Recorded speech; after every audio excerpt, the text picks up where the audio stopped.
All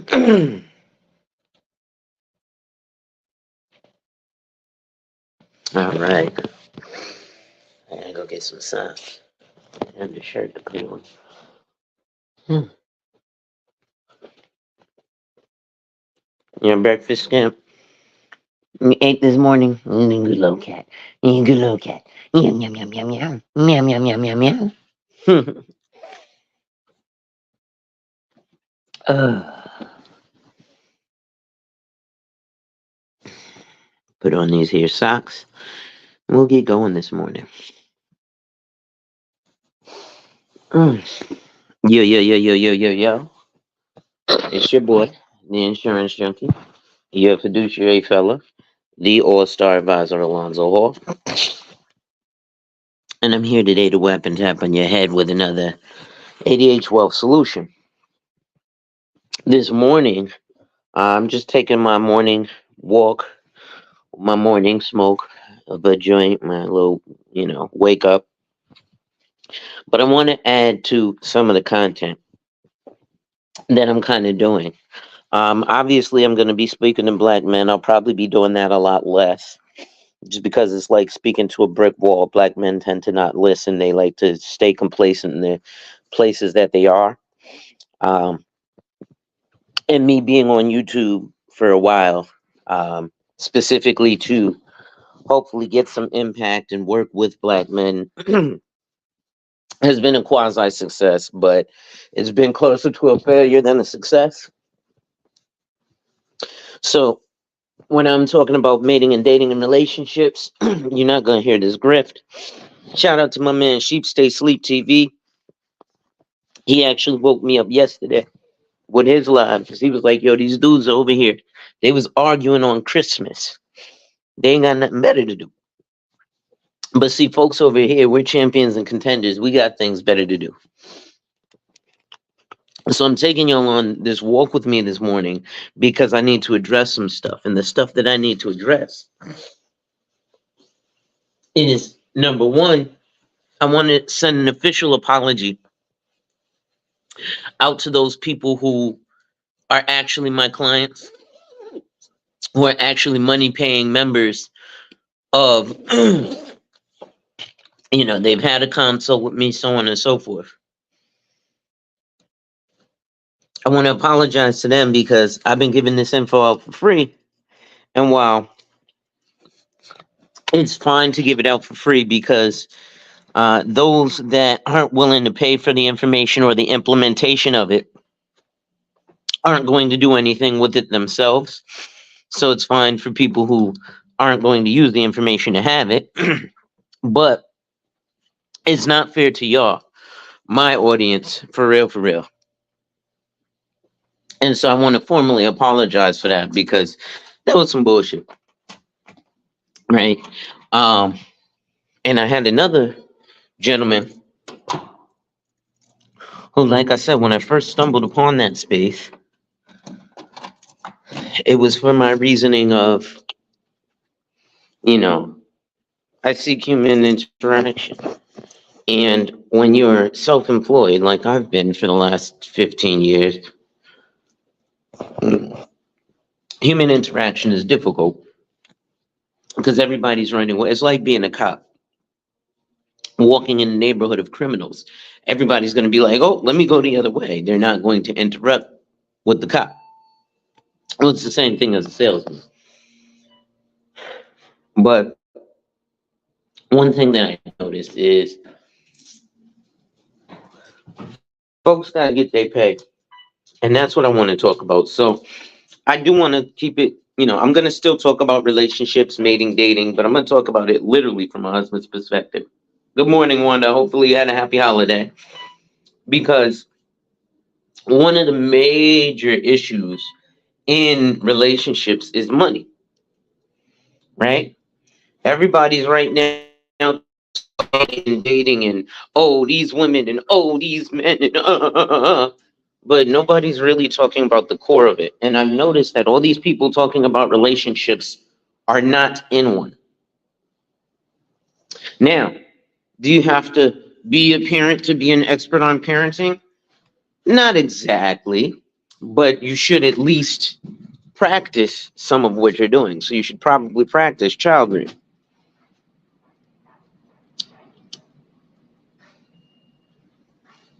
But again, a lot of these people don't.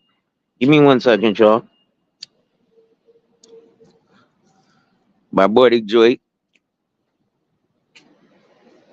so I can walk and talk with you guys. So you've got people, and there are these predicaments where we don't have the greatest financial decisions being made on our part or by us. And why is that? Well, oftentimes, let me go this way. Loud trucks and construction in my area.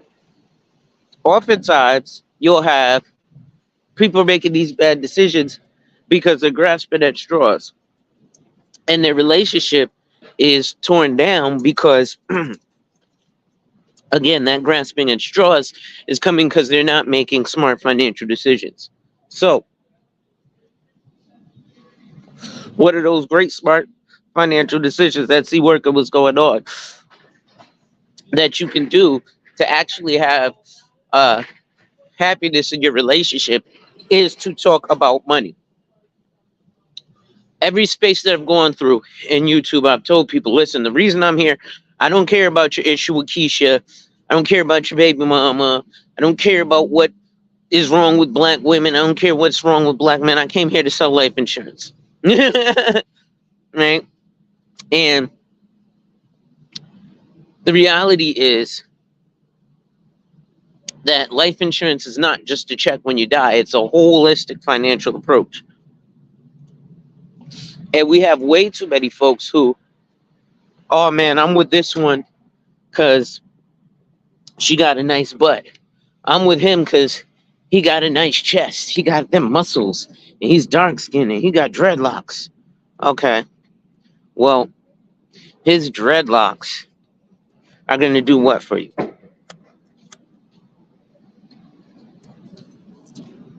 Yes, they're aesthetically. You need that. If you don't have the aesthetics, it doesn't, the whole picture isn't together. I get it. But let's take it a step further. So, what's a great thing that you can do to have a great relationship, but go together to a financial advisor? Why do I say that? Because I was watching the news, and according to Brookings Institute, the average net worth of a black family was $17,500. The average net worth of a white family was $171,000. So 10 times the net worth of a black family. So while in Black YouTube, we're up here talking about how this guy paid money for that, yet he ain't got his retirement set up. This girl got money from this guy for that. And there's guys out here talking about how there's no 401k for 304s. There's no 401k for simp ass dudes who are crying about women either.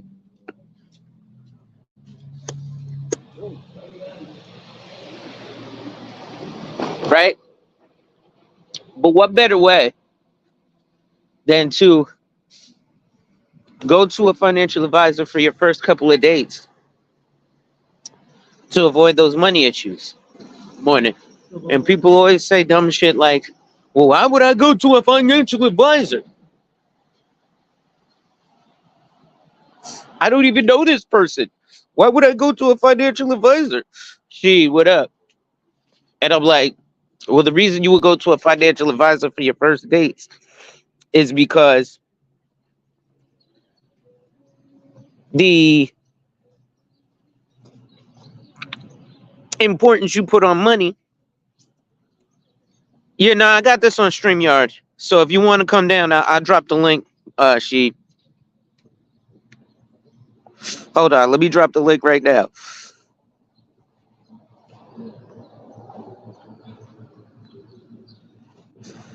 Yeah, this is on StreamYard, Sheed. So there's space for folks to come up because Like I said, man, we can come here and we could just be like, hey, I need da da da. I need a man who makes six figures. I need a girl who's not a bum. All right, cool. Me and my wife were having this conversation, and it hurt me to hear the end result of our conversation. She said, babe, I don't know if I didn't get with you, especially with the position that I work in. I don't know that I could date a black man because they get intimidated. She, what's up? What's going on, man? Doing all right? This ain't the cigarette neither. This weed, but Hey, I know. I was here from the beginning from the cat. I heard oh, you say okay. you was going outside. I was like, yeah, let him say I'm finna light this old cigarette up. I was gonna, hey, I was coming to wreak havoc, man. I already know. I know. That's why I said it off the rip. I was like, oh, he about to get me right now. What's up, boss?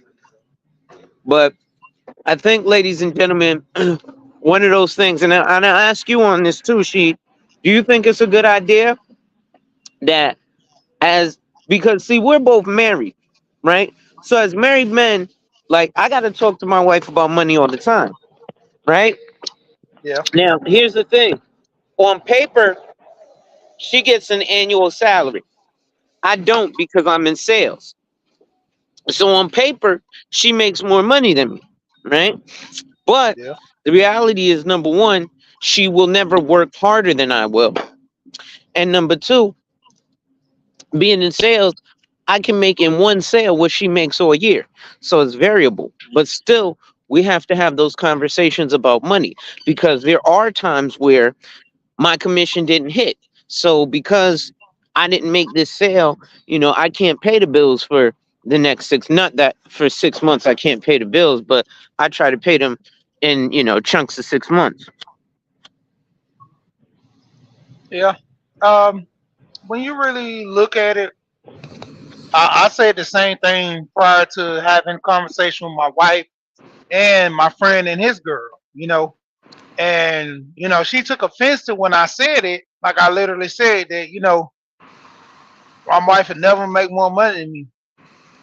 And she was like, "Wow, you got a problem with women making more money?" My wife didn't say anything because she knew what I was talking about.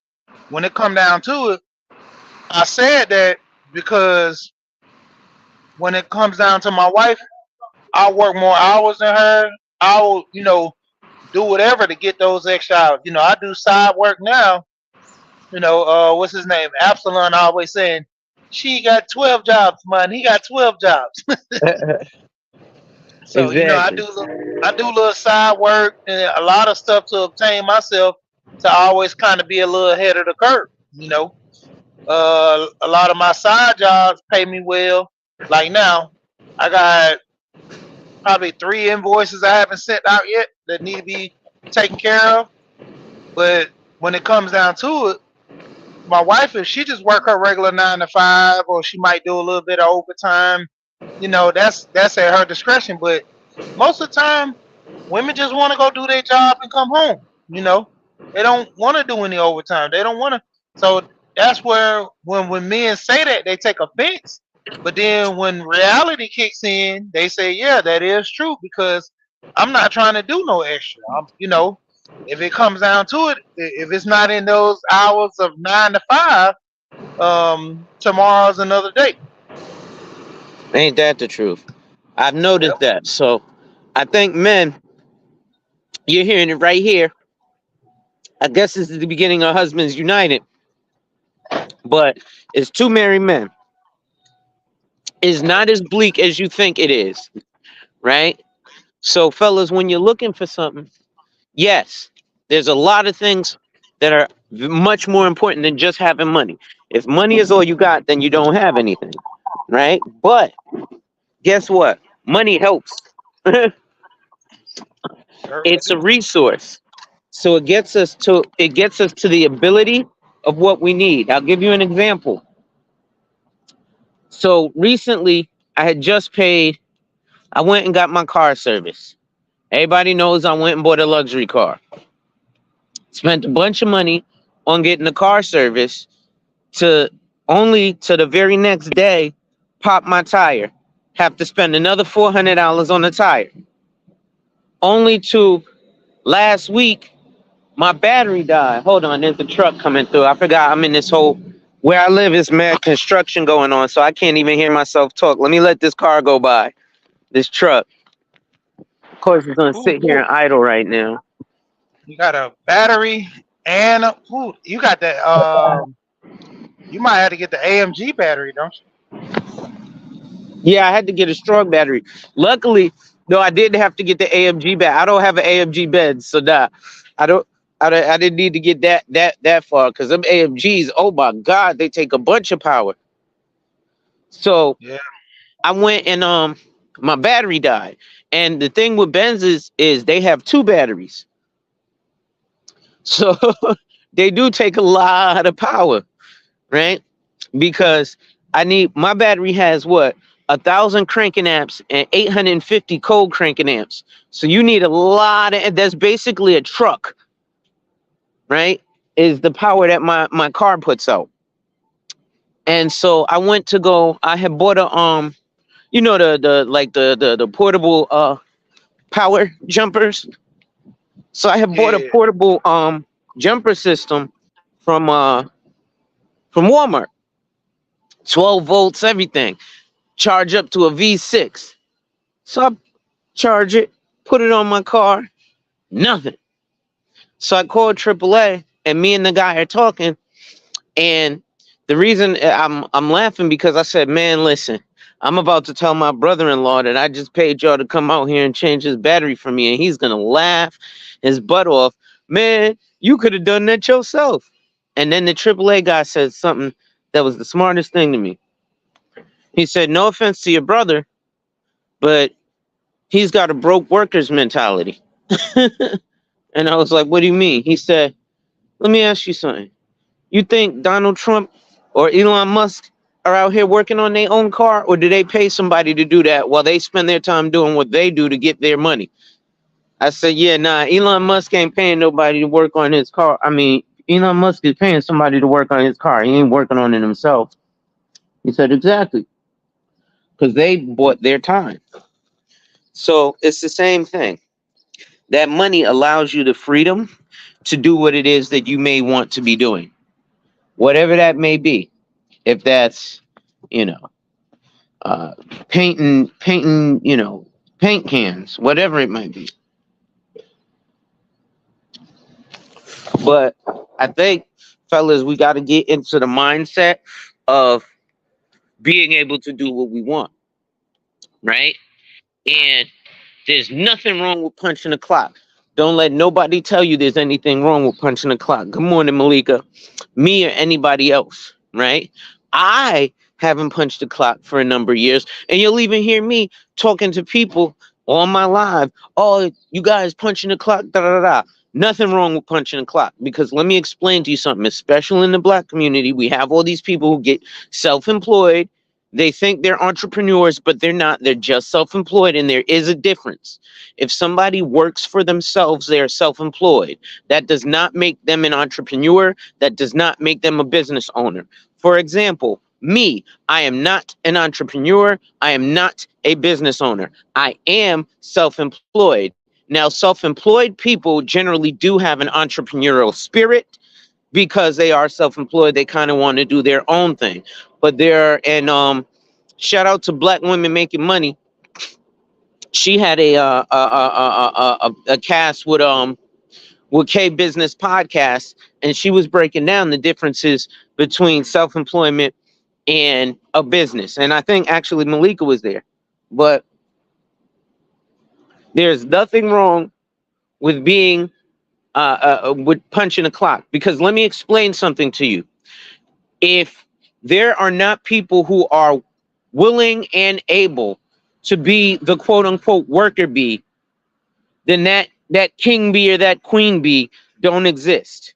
Why? Because if I'm the business owner, I need someone to work the business so that the business continues. So don't let anyone ever diminish if you are a person who punches a time clock. We need you. All right. But specifically for the men, still get a side hustle if that's the case. Because you, as the man, have to be in a position where you got it. And what do I mean by that? As a grown ass man, you're out here, nobody has anything for you. Nobody. Right? So, like, I got a homeboy who just left his wife because he thought the grass was greener. Right? But then he ain't realized, hold on, I just left my wife. I ain't got nowhere to go. And guess what? The grass greener was like, well, I ain't got nowhere for you to go. So, see ya. So now he's homeless on the streets. I seen him the other day, literally crying in tears. Yo, man, can you help me out? Da, da, da, da. I said, bro, you owe me $10. I ain't got shit for you. So this is the crazy part. Why he just didn't go back home? He can't. What did he? He So did he left her. do something? He left her for somebody else, And that chick thinking, didn't. and that chick didn't want him. She just wanted him to leave his girl.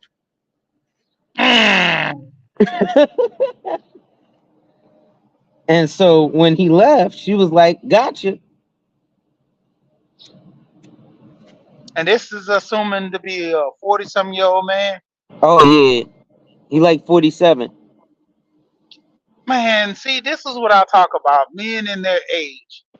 The age is supposed to represent wisdom, not represent just the number.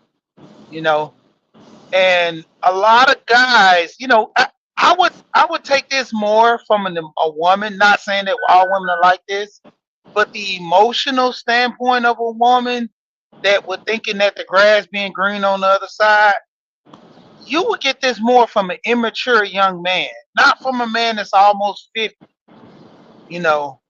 And that's why I said not taking it from a woman because there are immature men that do this around in the ages. When you're young and dumb, we can push that. If women act on emotions, so she might feel as if a guy is, whining and dining her, and he can, you know, show her the better side of life, so she'll leave her husband for that, and the grass isn't green. Kevin Prime example told a woman, she said, if your husband is not cheating, a compulsive cheater, and he's not abusing you, what reason would you have to leave? You know, there was a man. He left his woman, and it was crazy because he left his woman because he was having so much fun with his side chick.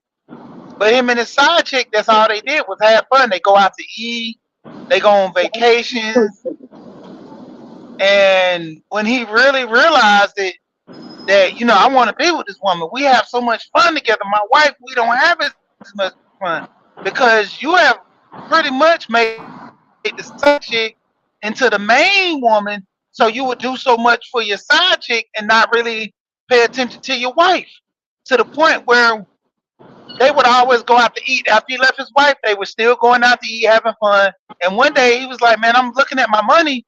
I'm spending so much money going out to eat." I told my side chick, like, "Hey, let's actually have a meal at home." You know what she made for him? Ramen noodles. She made him ramen noodles with Vienna sausage, and she took regular macaroni, like the macaroni elbows, and she put a slice of cheese over the top of it, and that was macaroni, cheese, noodles, and hot dogs. No sauce. That's She bad. probably seasoned. She probably seasoned the noodles with the soup, the packages from the noodles. And I'm like, where's the vegetables? The only time you can eat vegetables if you go to a restaurant. I'm like, oh my goodness, like what? How are they building these women like this nowadays? That's the same thing approach I look at men. I know a guy, he's 50 some years old, soldier in the military, all this real stern, and the guy can't even change a tire Wait, a soldier in the military and all that too? and can't change a tire. That's crazy. How is And I'm that like, possible? hey, the world we live in, dog, the world we live in. Even I told my son that if it's something you can't do, Google it. Anytime my kids ask me something now, I tell them Google it. You use Google for when you want to know who's the hottest record, or what, if you can't remember a song, what's the name of it? Why can't you use Google to say how do I change the tire? You know, I remember my daughter Exactly. being 13 asking Google how to kiss. I was crying laughing when I went to go type something in the computer and I seen how to. I was like, how to? Then it just went, how to kiss. I was like, whoa, how Oh did I just man. pop in there like that? So, I clicked it. Then I went into the history and found out, what time it was searched. And I was like, oh, my daughter did. It was funny. That's why then she wanted her own computer. I'm like, that makes it even worse because then I can look at all your history of all the stuff that you you search. But I Hold mean, up. it's I just gotta say man, the like this day to and broke age. genius. Because he said Ben's tires are hard to change. But listen, even though Ben's tires are hard to change, the reason when you buy a Benz, if it's official and it comes with the spare tire in the back, there's a whole, it comes with the tools for you to unplug the nut and everything. Now, the only difficulty there is that the tool to snap the tool. Person, not just me, a person should know how to change a tire. And specifically men, bro, if like she said, you could go to Google and see who's the hottest, whatever. You could go to Google and see how to change a Benz tire. I went to Google to see how to change my battery. Now, actually, I need somebody to do it, but I know that if I absolutely need to, I know how to change the battery. Yeah, your battery's in the trunk, ain't it? Your main I got battery. two batteries, one in the trunk, one in it. Yeah, it's a main battery and an auxiliary. So I had to have, Yeah, I still got to go to my auxiliary battery anyway, because the guy, AAA don't do that. They was like, nah, we don't mess with Ben's batteries. Like, we'll change the main battery. You got to bring it to Ben's to get the second battery changed. yeah. Yeah, the main But battery's yeah, in I the already trunk. went in the trunk and Definitely. unhooked it and everything. Yeah, most of the time they kind of prefer the Benz people use the AMG battery because it lasts longer and it helps with the car draining more power. I mean, just because you don't have the AMG car, the AMG battery is always the best fit and recommends. I used to work for AAA. That's how I know about it. I forgot about the Yeah, numbers on them. What is it them like the AMG batteries ain't 124 or cheap, something? bro. Oh yeah, they are not. I was They're gonna not. go to Pep Boys and buy my battery. That shit said 398, and that was just for the main battery, not even the auxiliary. Yeah, But that was the that's top of pretty. the line. That was the optimum battery. I was, I especially folks who come over here. The rest of my clients and everybody. Y'all only want the best. That's why y'all rock with me. So I do the same thing. So like, when I went to go buy the battery, I was like, all right, what's the top of the line? Boom. And y'all, just because it's the most expensive does not make it the best. Yep. But it does make it the most expensive. So I didn't go with that optimum battery because it was just like when I spoke to my brother, because my brother's a mechanic, he was like, nah, bro. I mean, well, he did say that those were top of the line batteries, but he was like, listen, save yourself a couple dollars because you could get just as good with the Duralast battery. So I was like, all right. Yeah, that's why I always go Duralast Gold to step up from the regular Duralast Gold. That's like the mid grade of those two. It's not the highest, it's not but the mid grade. So the Duralast Gold is pretty decent. And then depending on the cranking amps, that's what you mainly look for when you buying it. The cranking amps and like I say with your car, preferably that's why they want you to get the AMG because all the accessories and the lights. That's what the second battery is for. But that gives that extra kick to that second battery, you know. 'Cause when I used to work for AAA, we used to do them all day, man. And a lot of people like at AAA when they run them batteries, those batteries are extra $100 more. So you're looking at like 423 for those batteries, and they'll come out and swap them. That's why I always tell people when I sell them, I never really had to upsell a battery. And the guy used to always say, "Well, how do you sell so many batteries?" I'm like, "It's just plain and simple." I'm like, if you can't afford it, I'll give you the option to just jump your car and tell you to go to the parts store and let them do it. But if you can't afford it, I'm like, it's always a better option. You can leave right now, a year from now, and this car goes out, AAA will come replace it. And then if you do it within the 3 year mark before the warranty kicks out, you'll have another battery reset for AAA to come back out and do it again. And see, because normally the batteries, ever since Duralast stopped, the Diehard stopped selling the batteries, and Duralast kicked in as the main provider. Yeah, I was looking for Diehard a batteries diehard go, too. yeah, they don't even sell them no more. Diehards go like 10 years. Diehard batteries used to be a 10 year battery. Yep. But Diehard's a Sears good was year. known. Diehard is good. Yep. Yep. Sears was known. They backed them batteries and everything, but they don't want them to do it like that no more. That's why I think Diehard went out of business because their batteries were so good, but still, it's like people didn't want to. I mean, the battery companies were mad at that because you know how are we supposed to make money when we can't compete with something that lasts forever? Like everlasting headlights, those long lasting LED headlights. Now the headlight company is gonna be like, well, you making a better bulb that lasts longer. We're not gonna make the resale on these bulbs, you know. And it's always doing Right. that, like as men, that's the thing where we try to look at the balance of things. We can get the cheapest and save some money, but then we look at the longevity. If I were to buy like a car, when you buy a car, you can buy a luxury car or you could just buy a standard everyday car, but at the same time, you're balancing the both. Like, what is going to be more sufficient long term? What am I buying the car for? Like we was talking with Dr. Dunbar. He was having that conversation, and I forgot the guy's name who was saying why Dr. Dunbar didn't have a Benz or something when he Yeah. had his car. I forgot his name. But I can't. basically, it's I the can't remember his it's name neither. yeah, Ray. I think it was Ray. But Yeah. he was Ray basically was Hummer. pushed That's on. it.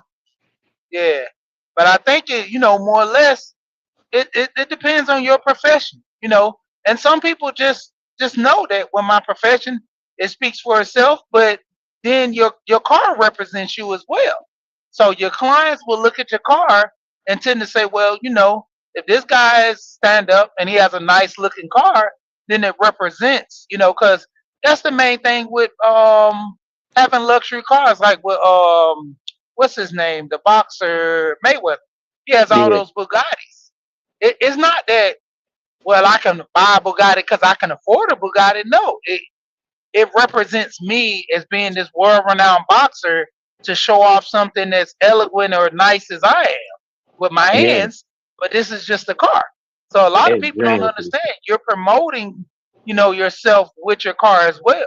So it's not This is even just true. a point of because I got the money. It's because it's a promotional piece along with That's my true. name. You know what? That's true. Like for example, my cousin. I always talk about him with his barbershop. When he came and opened his barbershop in 2020, he bought a brand new car. He bought the was a 2017 Infinity. I want to say the G50 um, Red Sport. And he was like, I ain't even really want this car, but it's advertisement. He was like, I would have just bought a Honda and called it a day, but I can't be out here in just a Honda and this big barbershop guy. That's why I bought the Benz, right? Because I can't really, like, if I'm asking you for $500,000, if I drive up in a Toyota, you're gonna look different than if when I drive up in a Benz. And like my man Broke Genius said, I'm the best, so I drive the best.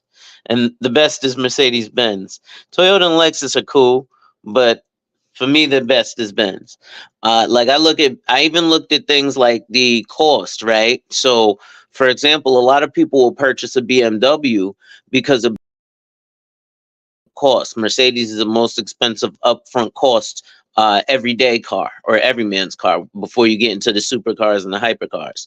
But for the average man, which is a car 120,000 or less, Mercedes Benz is probably the most expensive upfront, but it costs on average about $5,000 per year less to maintain than a BMW. And reliability rating wise, Mercedes is very reliable. For example, the like in America, we look at Mercedes as luxury cars, right? But like the car I have, the E class, they call it the executive class. But the best cars are from the losers of World War II. But if you go to other countries, everywhere else in the world looks at a Mercedes E class as a taxi cab, where we would look at a Toyota as a taxi cab. Japanese, German, and Italy. Yeah. Yeah, that's what a lot of people buy those cars for the durability. That's like I was talking to a man. It was funny. This guy was saying in a $900,000 condo on Miami, and he was like, "I would never buy a Bentley." And I looked at him and I said, I wouldn't "But either, though. you stay in a $900,000 home?" And he was like, "Yeah, but my home is a good home and this and that." He's like, "The car depreciates." I'm like, wear and tear over the time. If you don't keep your home up, it will depreciate in value. I was like, the only reason your home will excel in value according to the area. So if the area is not doing well, your value of your home is the same. I say the difference between the car and the home is, the value of you staying long term. Houses always increase over time, whereas the car decreases in value. But the point of reference, a good standing car that just you're not buying it for the name, it'll last a long time. Because like I told my wife, I was like, if I ever get famous, it will be a couple of cars I would buy just for just the name itself. I would buy a Lamborghini. I would buy me a BMW, Yeah. and I will buy either between a Maserati or something like the what's the Carnegie?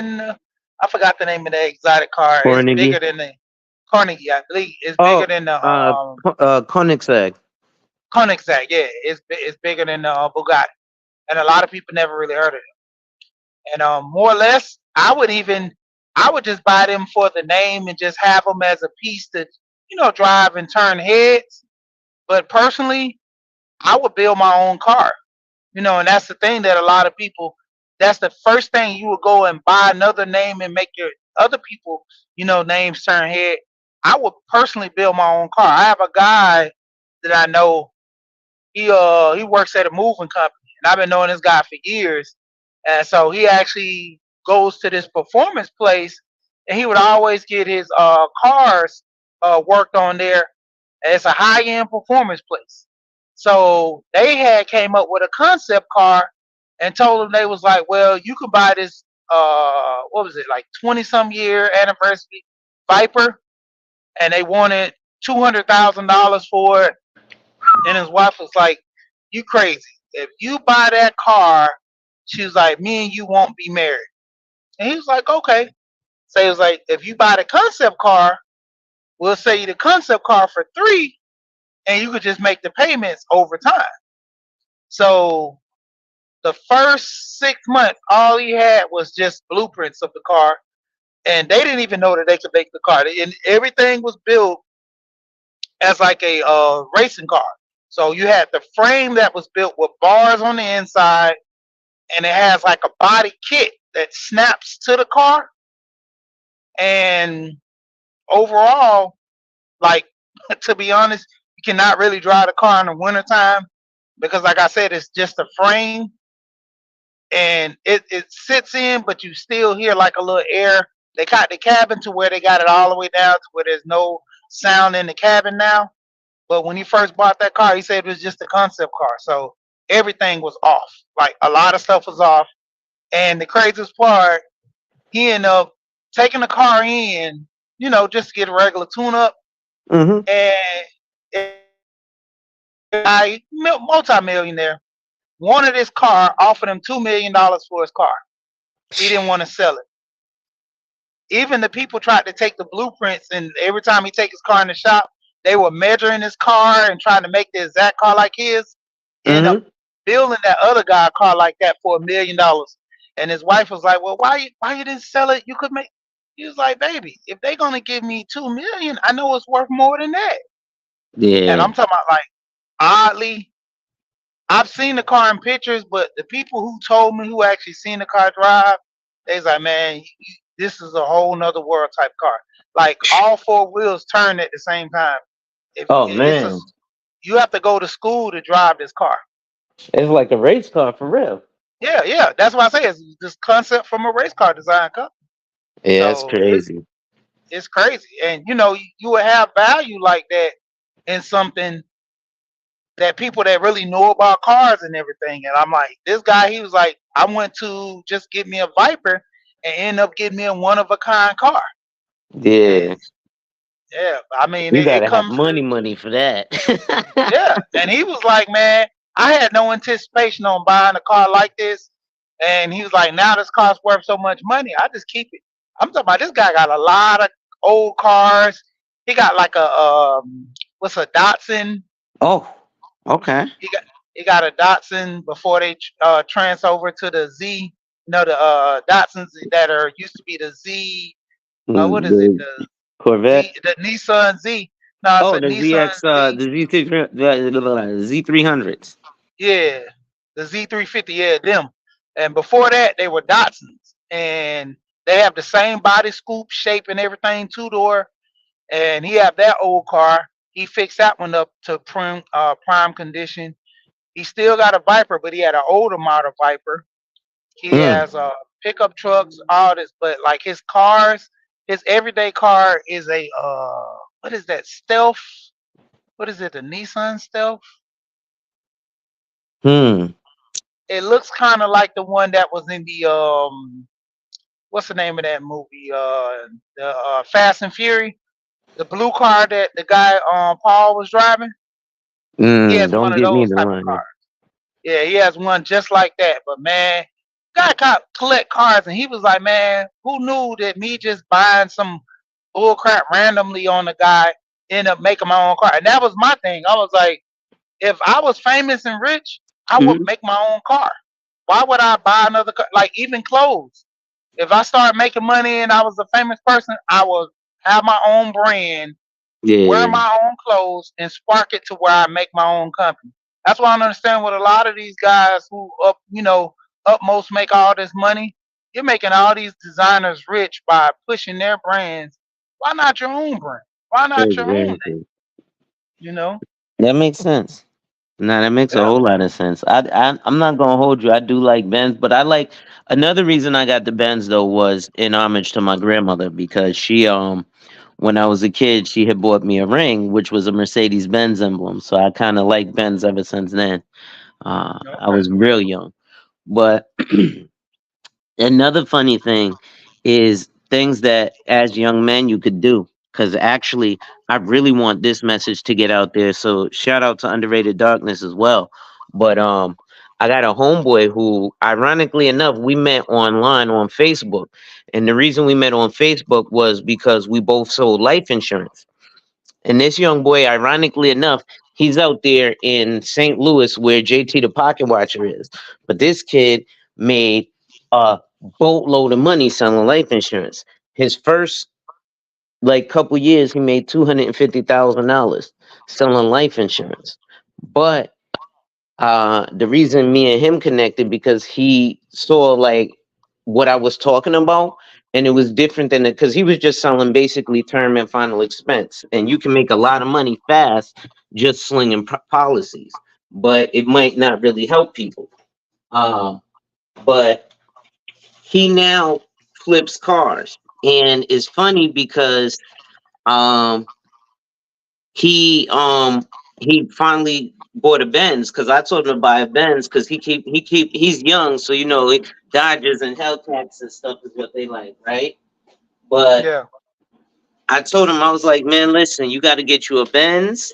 It's when you have luxury cars, if you have a Beamer or a Benz, it says something, right? Even outside of having a Bentley and stuff, but a Mercedes Benz or a BMW says something about you in certain circles, right? And so I told him to get the Benz, and he finally got one. But then he asked me about Porsche, right? He was like, "Oh, what you think of the Porsche Panamera?" And I was like, "Oh, I think it's trash. I don't like Porsche though. The only well, let me take that back. I think the Porsche Macan is nice because it's smaller. I used to like the Cayenne, but they made it the bigger body now.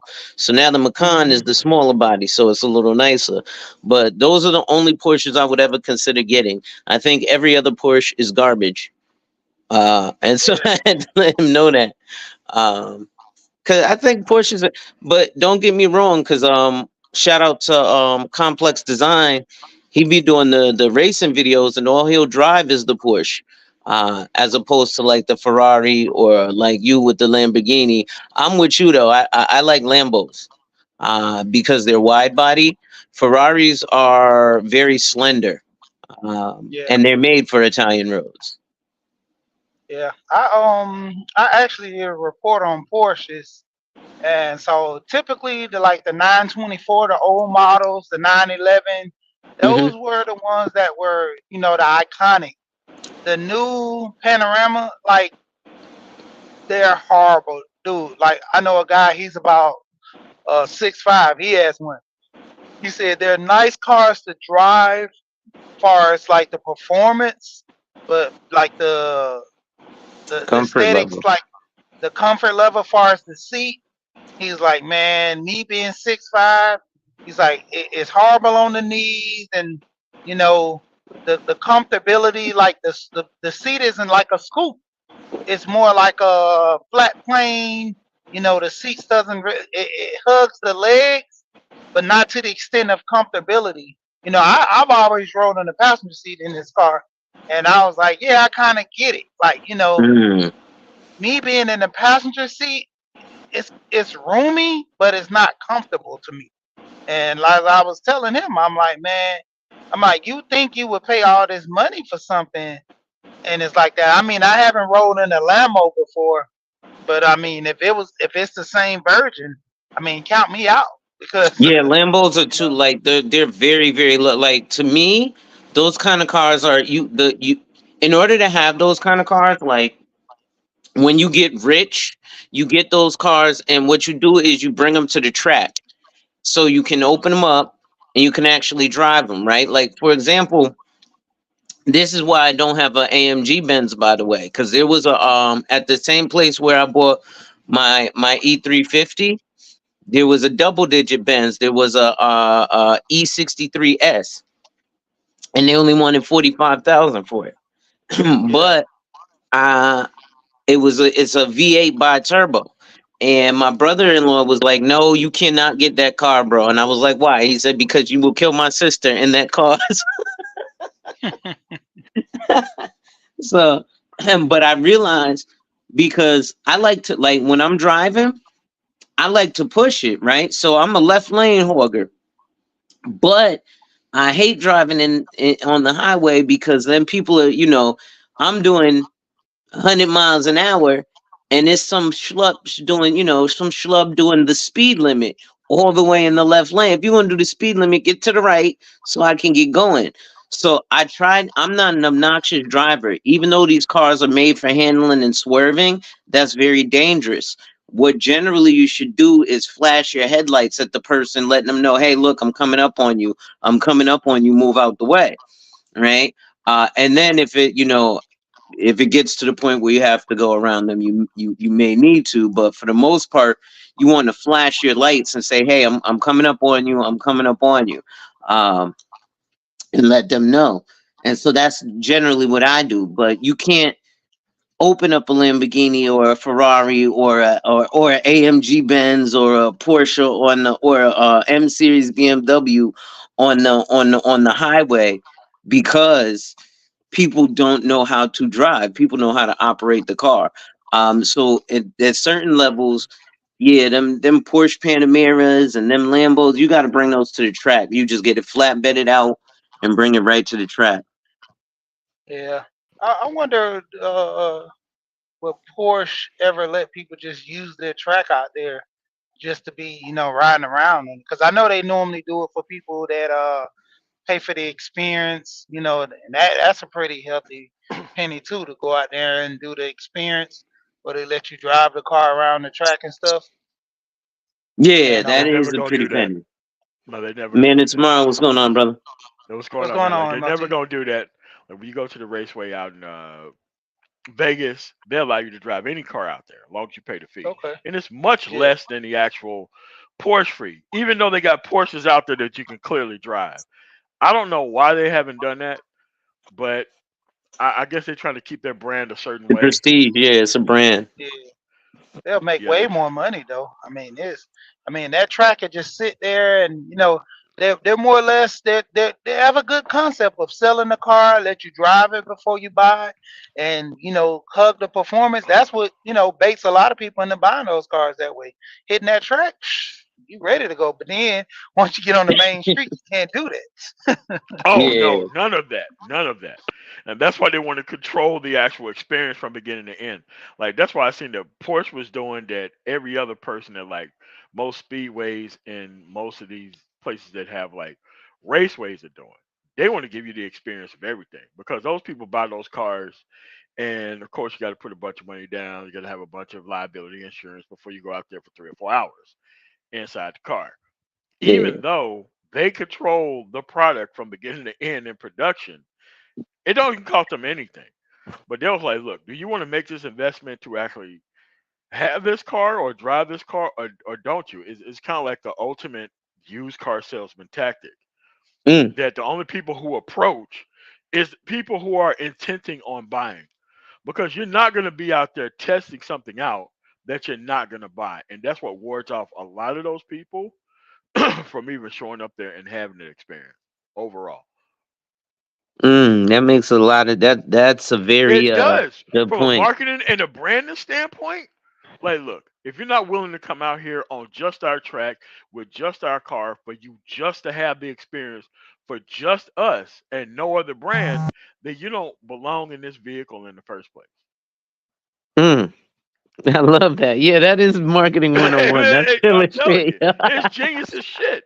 Like once you especially after because I rented a Lambo when I was in Germany, rented a Lambo when I was in Italy, but it was a different experience when I heard somebody rent an actual Porsche on the Porsche track. mm, They yeah, bring that out one of that these is. genetic, fucking amazing, and they match you by race when you go out there. Like they Mm. have a black woman who's going to ride with you the entire time while you're in that car. Oh They're shit. gonna Okay. have yeah, they're gonna have white. They got these people there. Yeah. So if they control the entire experience from beginning to end, and you coming out there for the Porsche experience, it is going to be like going to the corporate office of Porsche and having the ultimate customer service experience before you even get one. And it's like, let's say there's somebody in your family have a Porsche and they went through the experience, father son. Oh yeah, They're he's going to gonna. take Hey, you. son, you gotta come. You gotta come to the Porsche track. Yes, yes, you Well, got to that's get just like, initiated listen, into when it. I go, for example, my brother-in-law just got into luxury real estate. He doesn't have his license yet, but he's doing property management. So he's with a That's luxury normally how people leasing get company. into it. That's normally how people get into it. And I got into it a little differently, but I still love it. I'm out of real estate personally now though, but he it's beautiful because for example, one of the things that in these spaces that we come to MOT for is to help other men, right? And one of the things that I've seen from this gentleman is growth, right? He used to be, and nothing that there's wrong with it, but he used to be, a grease monkey, working on cars, so on and so forth. And listen, I ain't I ain't shitting on grease monkeys because I just had one work on my car. And listen, the people who can afford Porsches and shit, they need a real life grease monkey because my happy ass with a pedicure ain't gonna be able to get under the hood and know what I'm looking at. But but uh he's now a little more refined. So what we did was I took him to this place called the Owl Lounge, it was a cigar bar.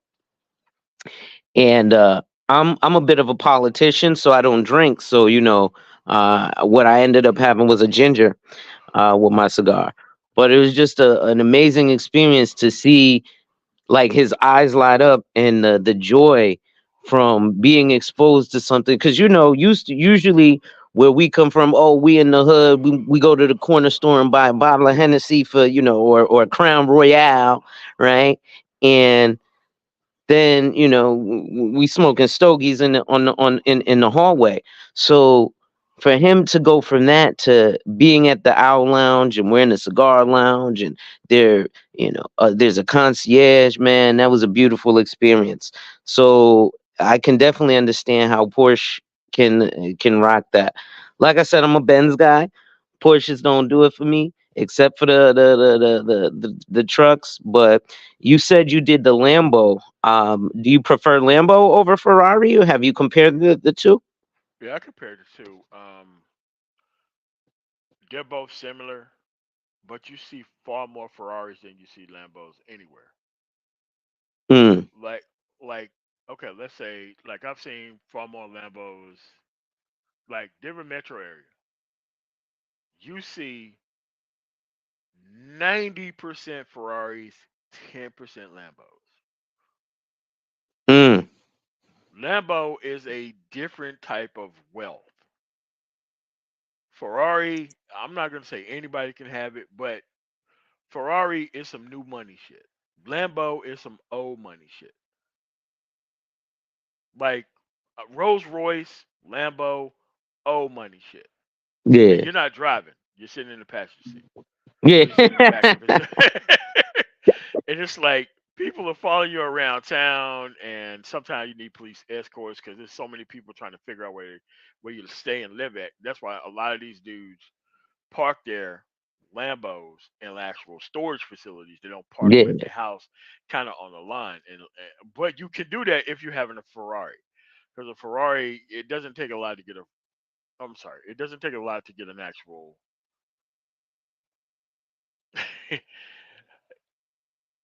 Lambo is a different type of wealth. You're not following nobody into an actual gated community. Like you're going to be able to go to where they're at. The police are going to stop you, and then they're going to go 5 miles into their house. yeah, Yeah, yeah, that's what. But if you own a Ferrari, you can have a Ferrari on your front yard. Everybody want to take pictures. Everybody come through. Blah blah blah blah blah. You probably have a police or a prosecutor on the street. Cars are visibly displayed to make sure yeah, that you're just taking pictures and you're not approaching. But after that, that's what that is. And it's like it is a brand, and it is some. Bro, we could have built up our own brand around our own car. Like if we could build up a brand around music, around food, yeah. we should have did this shit with cars a long time ago. Like Actually, Hunt, like Bro Genius said, the Ghana does have an African car brand. Um, but then it also goes into the quality. Like, there's a black dude who is outlawed because, like the Tesla, you have to bring. So one of the things I was clowning the other day was, who doesn't bring their car to the dealership to get worked on? And actually, a lot of people, because bringing your car to the dealership is every asking to get raped. person who like okay by percentage, I would say less than 5%, and Yeah. even lower than that because me, I'm a Honda guy. Outside of BMW, I'm a Honda guy Okay. because read the story of how this guy went onto a plane with parts from other people and they didn't have an actual way of telling him that he couldn't come on the plane with his quote unquote carry on luggage, which was like parts of other cars. And that's how he made the Honda brand. He wanted his shit to work more than he wanted anything else. He wanted his stuff to work, so he worked out the kinks and everything else. But after he died and the kids got over taken over it, it turned into some Ford and GM shit. Yeah, But it does, at the but end of still, the day, Honda is. yeah, I mean it's a brand that Yeah, works. Like this is how come you can't find no 90s to like 1990 to 2000 Honda Civic. Can't find yeah, it. You 90 want to to know like why? oh 02. Yeah, Yeah, can't find it. You want to know why? Cars last forever. And if you do like an engine rebuild on that shit, that's another 20 years onto that car. yeah, Period. yeah. And Well, that's kind of see, what it is. so even like I know Broke Genius was talking about Toyotas. So Toyotas, I'll give you the Land Cruiser. Bro, That old Toyotas was in the same boat as like Toyotas was the original Honda. yeah, Like Datsuns was the original kind of like overseas truck that was brought over here that was beating out like Broncos and all that. Little mm. truck, shortbread. Isuzus, same Oh my thing. God, You the can't Isuzu, the find Trooper. them. Can't find them. You want to know Yeah, why? Trucks last forever. Rebuilds cost nothing. Engines cost less than $3,000, and you're putting another 120 years on that vehicle yeah, when you change out the parts. And it's like they can make vehicles that work. It's just that they have this whole infrastructure that they built up around tax money and everything else, and union costs and UAW that they have to put into their actual vehicles. And it's like people don't understand, bro. We could have been did this shit as black dudes. yeah. Been Well, did that's this what we're shit. doing now. We when that's why we're having this discussion, right? Um, Bringing it forward. Unfortunately, what we didn't do is done, right? But what we can do now is move that needle forward. So these conversations, I'm gonna start having more of these, especially because I was never a car guy. Me Probably neither. because I Me was neither. raised by women. Uh, I mean, you know. I was a car guy, but at the end of the day, like my dad and my granddad work on semi trucks, and Mm, their cars were immaculate. Like my dad had like Cutlass Supreme. ooh, My okay, grandfather was an Oldsmobile guy, and okay, that's all they drove. Even though they worked on every single type of car, their cars were immaculate. It wasn't like on some barber son shit to where your barber son's hair is all fucked up, but you cut hair all day for everybody else and they shit straight. It right. wasn't like that in the household where I grew up at.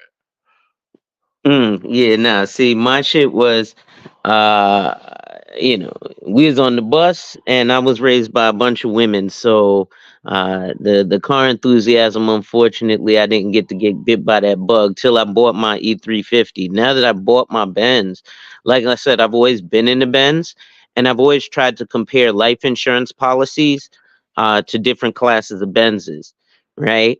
But I realized, and this is another reason why I need to get deeper into cars because uh, your average person doesn't know the difference between the E class and the C class.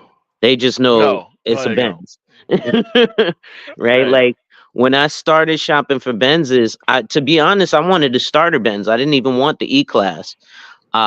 I wanted to get. I really wanted an A class, but the A class was front wheel drive, and I was like, hell no, not for a Mercedes. Am I going to get front wheel drive?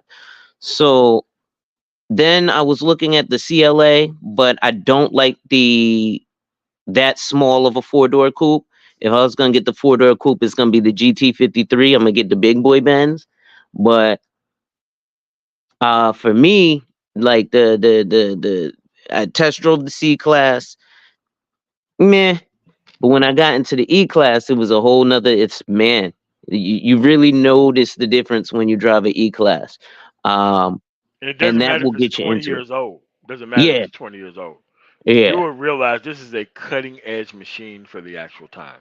yeah, You'll realize that, and it's kind of like they're trying to keep you for life in there. They're trying to keep you for life. Like that's what the Porsche experience is about.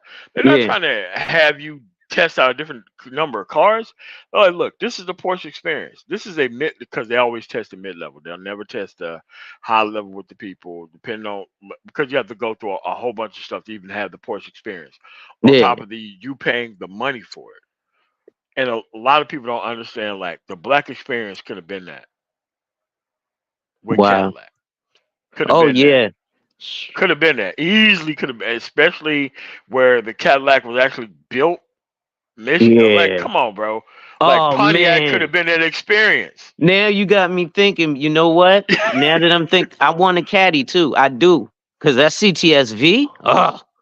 Yeah, bro. Like I seen like one of them drop tops from like the actual mafia days, and that Oh. shit was running super efficiently. I seen this shit. I fought like I was driving from Memphis to I was driving from Memphis to Michigan, and I seen this dude in this drop top.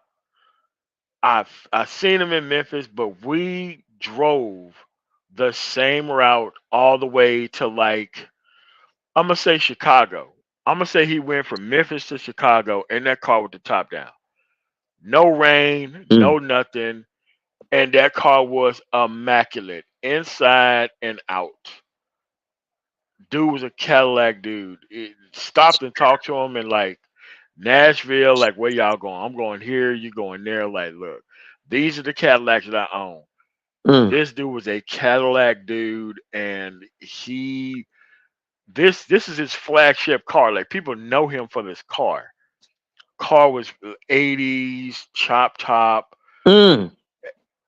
and it was not raining all the way to where we was going. I mean, it was partly cloudy. It may have sprinkled a little bit, but that guy was immaculate in his suit. White dude too. White dude too. Oh, that's White what's dude up. in a white suit. Like that's some crazy shit. See. That dude was with the brand. Like it was a white Cadillac, white Oh. dude, white suit, white leather interior, top down. Everywhere he Wow. went, he was a fucking superstar. Where he stopped to go get fuel. Oh yeah. You definitely listen, man. That shit. My well, see now I'm gonna tell you my dream. 1993 Cadillac Eldorado. I also they need to bring back the Chevy Monte Carlo. That was a God, beast. what would it look like now? See, what I would hope they would not do is what they did with the Thunderbird.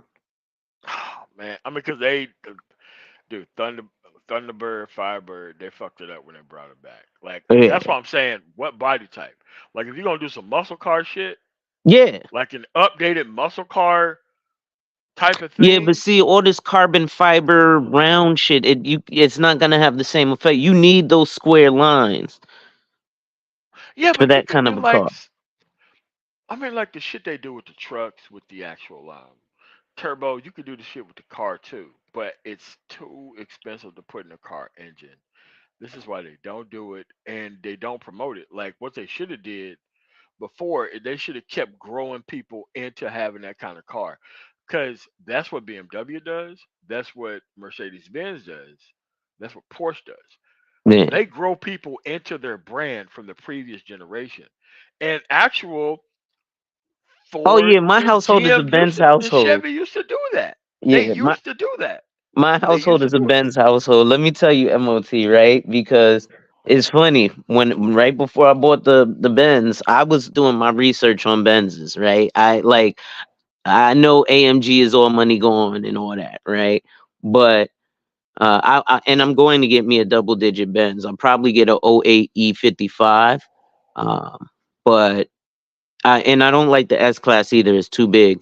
But I am like, yeah, I'm Mercedes out so much so They my move, wife, but they too big for the for the cost and the yeah, room and the space. Like you don't and need that a air ride. If you want a driver's car, get an E class or a C43 or a C63. But if for all that, just get an E class. um, but My wife, she likes Chevy Malibu, but she doesn't have her driver's license yet, so it doesn't matter. She don't need a car yet. But she thinks she's going to get a Chevy, so I'm already in the process of shopping for her Benz. Uh, I'll probably get her a C class. But then I'm gonna get a like I know I'm gonna have collection. Like I got a buddy who has an R class, which is uh, it's kind of the minivan, but it's better than the Metris, right? Like, and then this is actually with black folks something that we talk about with getting the brand because it's the brand or because it's the brand. So, for example, with me with Mercedes, I'm getting it. I'm into the brand because it's Mercedes, but I'm also into the brand because it's Mercedes. So, like, yes, I like Mercedes because it's a Mercedes, but I also like Mercedes because any technology that you have in a 2023 Honda is in that 2003 That's what I'm saying. Mercedes. That's what I'm saying. And people don't understand that. Let's go Acura. All that shit was in there in them late mono Acuras or Lexuses, like all that shit that people like, oh my god, this is so great. Like that shit was there 20 years before it was in the car that's regular now. Yeah. 20 20 years years ago, you had before. keyless entry. In 1998, they had push to go and keyless entry. Push to go, keyless entry, and remote start. This was some shit from the late 90s. This is not a new concept. Man, Like you have to have about aftermarket parts to make your stuff keyless entry and remote start from most manufacturers. But this stuff originated because it's all technology and it's all electronic capturing signals and pushing it to the actual car. mm, People don't understand how old this technology is until they actually like, oh my god, it's now in a Hyundai. Oh my yeah, god, it is now in a Kia. I can afford keyless entry in a Kia. It's like that shit is some 40-year-old shit. yeah. And Well, they're like, what Benz well, does is they create the yeah, technology and then they lease it to all the other car manufacturers. correct. And that's another reason why I like Benz. Same with the seats, same with the actual heating of the seats and all that kind of stuff. All that stuff is patented shit. That's how come you don't see it in a lot of vehicles. It's patented for their actual product. Yeah, And a lot of people don't understand that if you don't know that and you don't understand how the cost really affects it, because most of these cars, no one's buying new, everybody's buying used. And I tell people never lease until you have the money to pay the shit off in advance and you know that you're not going to be running up more than 10,000 miles a year. I- It's still a and that's stupid exactly idea. why I did not lease the GT53 because he was like, he put me in it, and I was like, "This $125,000 car. Would you prefer the S class?" I was like, "Motherfucker, that's 150." But when I looked at the payments, it really wasn't that expensive. But like you said, the miles, How many miles you going to drive this car? And guess what? Every mile that you do over that shit, they're going to hit your ass in the head over it. and with Benz, they probably gonna charge you like $5 a mile. Nah, it's way more than $5 a mile. Like $5 a mile is what they say on there, but then there's the terms and conditions for that shit scored to $20 and $30 a mile after you go through that shit. But they give you warnings, like like once your information is part of their network, they let you know about you. You know, they let you know about everything. Like BMW, once you're part of their network, they let you know about everything that's going on with their car. Like they become like a part of your Yeah, household. Like I didn't even give BMW my fucking email address or nothing. People have personal info like, oh well, you know what, you're in this town for this. You can stop here and like what the fuck? Like I didn't tell you yeah. My nothing. You do service none of that advisor shit. be texting me, Yeah. But it's yeah, that level "Hey, of happy personal holidays." service. I was like, "Motherfucker, this is." Like Well, you like know bro, what I it don't even is because yeah. even with Benzes, because my Benz is not brand new, when I brought it to the service, they were like, "Yeah, get the fuck out of here." Then when they saw, they hit me with service and the bill was like $4,500 and I just paid it flat out. The guy was like, "What do you do for a living?" Yeah. Because generally people are penny pinching with that. But the thing about these, like you said, these machines, if you just pay the money up front, I know I ain't got to worry about this for another 2 3 years at all. And if something happens, I could just call them up and be like, "Hey, motherfucker, I spent so much money. Come kiss my feet." And they have your service records. Like they have a service record before they even call you. Like Yeah. that's the great thing about BMW or even Mercedes Benz. Like they know who you are, to include most likely shopping habits, because they do data research on all their customers. Oh yeah, They they do trying to that. sell me a GLC hard right Yeah, now. yeah, yeah, yeah, yeah. And and they'll tell you like we have 0% financing on XYZ. Yeah, there could be an update for your car. Could you bring your car in for service on some bullshit ass update or something? But they really trying to sell you another car. You don't Yeah. even need the help that they're trying to get you in for. They're just trying to sell you another vehicle and trade that one in. Oh, we have triple to actually trade you in for this vehicle. But that's what happened when you own your actual product from beginning to end. You can do that. We could have did this shit with black music. We could have did this shit forever. But at the end of the day, people wanted to be employees of people and not runners of fucking people. Yeah. You know what? That sounds like actually something that I was watching, ironically enough, O'Shea talking about Crip Mac and Adam 22. Who's And that? Who's O'Shea? this white guy who does music for well, he infiltrated kind of like Vlad TV. So Oh, he okay. does a lot of interviews with black artists and whatever. Oh, And whack ass so niggas who. Oh God, people who should have created their own media network a long time ago, like Source Magazine and all this shit. So now they're going to white dudes to have it doing for them. yeah, Incredibly fucking stupid. Yeah, and but go ahead. now he's in jail.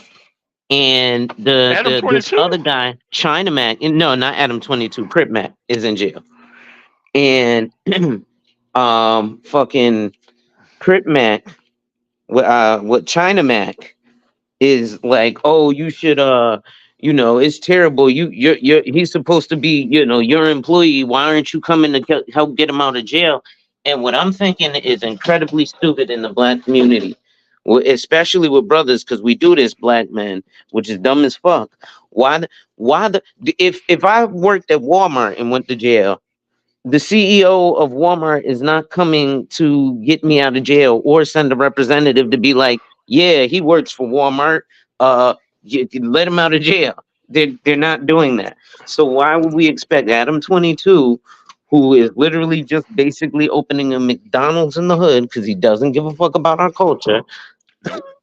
Why And he would we doesn't have to. expect him to exactly? He doesn't have to. But he's Uh, guided there by people who also don't give a fuck about the culture but pretend to be the culture itself. And this is why I am firmly against because you can make more money as an infiltrator into black culture than people who actually make the actual quote unquote music about black culture. Like the people who made black exploitation movies, the directors, not John Singleton, but they made all the money. When it oh came to yeah, the black actors and all that shit, they got paid nothing and they had to do tours around the country to keep their name relevant. But the thing that made them most relevant, they never got paid for. that's very true. Like And it's Cam like, Gribbs all over the place, but she ain't getting royalties. nah, I mean, like, even Comcast paid for her fucking internet and shit and like Aspen and shit. I know that personally. But it's just like women who should have been off the market, been taken care of. They're not. They're being taken care of by other people in society. And it's crazy that their whole lives have been ran by other people feeling sorry for them in their circumstances than them signing better contracts in their time when they was part of the movement. Well, that comes from, and this is something that we tend to struggle with as black men, is the it's a dual pronged attack. It's the I know everything and I can do it all by myself. Don't need any help trope. Uh, A lot of us do that, and ironically enough, it probably comes from shit that, like I said earlier, my buddy, or I'm not gonna call him my buddy, but the guy I know, we might have chilled and partied together, but other than that, brother, I ain't got nothing for you. So it's just, hey, what's up, Jimmy? But so at that point, you know, we as black men tend to be like, well, fuck it, I'm just gonna take it on the chin and go do it by myself. So what happens is we have all of these independent uh, uh, uh, sections, if you will. However, as opposed to coming together and becoming an interconnected web, right? Even if, for example, you look at the Jewish community, there's a bunch of dudes who don't fuck with each other, but they know as a collective if there's an interconnected web. Look, I don't fuck with Joel, and Joel, he doesn't fuck with me, Gary. But guess what? Gary, my son, he wants to get into the business that Joel runs. Hey Joel, look, you and I, we don't fuck with each other too much. I get it. But check it out. Let my son come back into your business. Hey, listen, I'm hard on my son, and I'm probably gonna be extra because but with Adam Schlub who really doesn't give a fuck and doesn't have the overall care of our community uh, at hand. And so, And it's hey, like it's listen, so be many hard on my son. infiltrators that can just come in and give voices to people that it could have easily been done by other people. Like, okay, like Lisa Ray, or like, name a chick from like Angela Williams. Like, any of these women could have been interviewing black artists on YouTube way Yeah, before these other cultures started doing the shit. And it's like they only get big when they go to these white platforms. But if you force the white platforms to not even exist, like the Vlad, and I guess you talking about this Adam 22 shit, because I don't keep up yeah, with him. I they have heard his nowhere to name and I be. heard the shit. Yeah, I heard the shit that he's a part of. But it's like the people in the industry don't gatekeep that shit. Like, there is gatekeeping that happens from an institutional standpoint, and then there's gatekeeping that happens from a personal person standpoint. It's like the people haven't even formulated that shit from a personal standpoint type shit. Like, hey man, look, you part of this shit. If you show up on Vlad, we ain't fucking with you. Period. You should be going here, here, here, here, here. There should have been six type of Vlad, and LA, New York, Chicago, like big cities should have had their own version of Vlad TV. So when the person actually goes to Vlad, like on the version of that, it is cross promoted on all platforms Yeah, that makes throughout the sense. country. Like that's how syndication worked. It wasn't like Rush Limbaugh was the greatest motherfucker ever. It was the fact that he was syndicated on so many radio stations without pushback, without argument, without nothing. That made that dude what he was. And it's like these people don't want to actually formulate some shit like that, because at some point there has to be some consensus. And I think most black people don't want consensus, because You're consensus would absolutely lock right. out a lot of people. Consensus and things working and operating a very specific sort of way would would cut down on the get the bag dudes, would cut down on dudes backstabbing and going signing bad contracts and selling people out shit.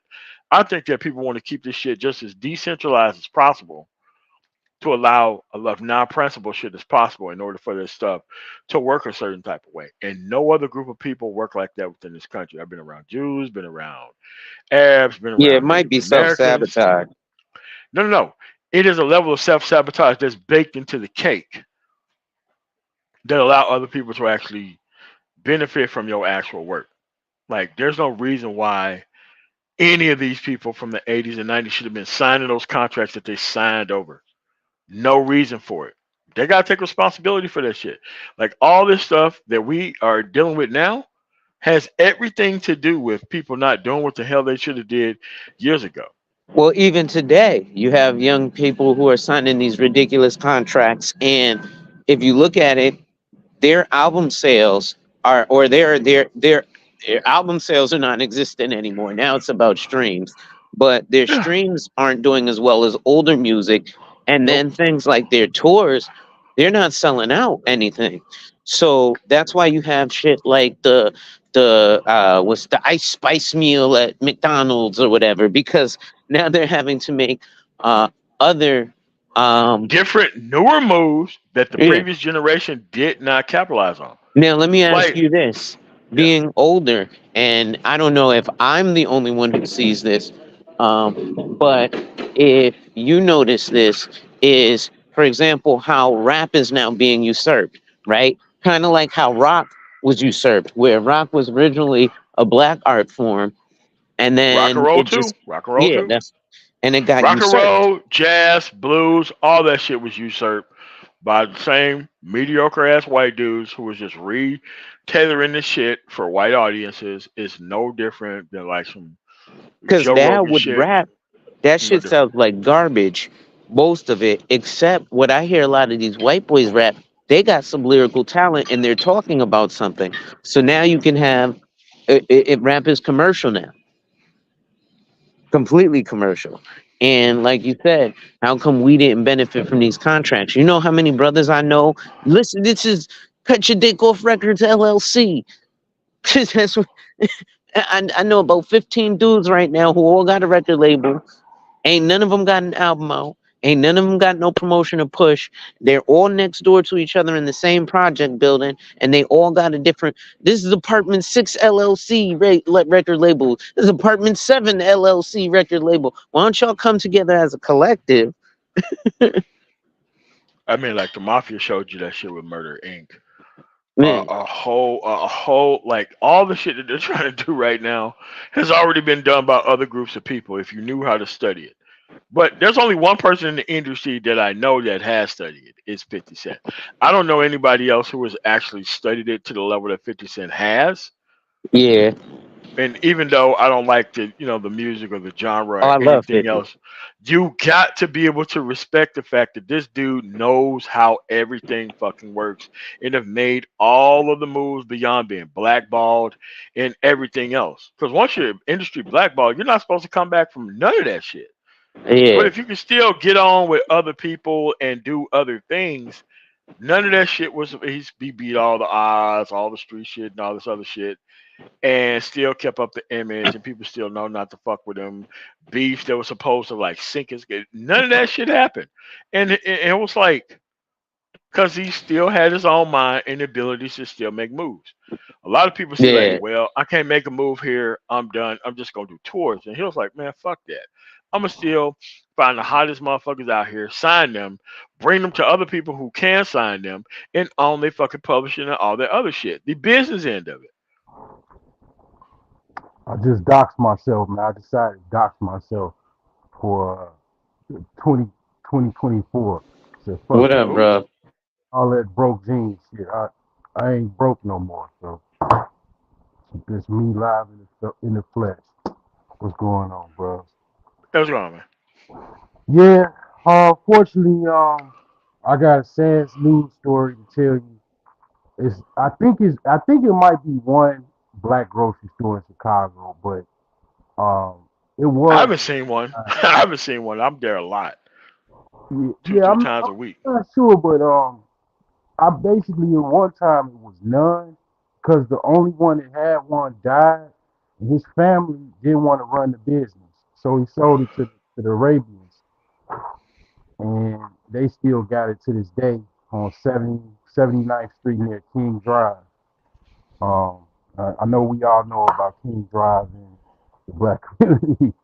So anywhere in the United States, King Drive is notorious. But um, yeah, it's I don't know what it is, man. I think it's like a chip. It's a I don't know what kind of chip you want to call it, man. It just I mean, there's plenty of beauty shops, barber shops. Uh,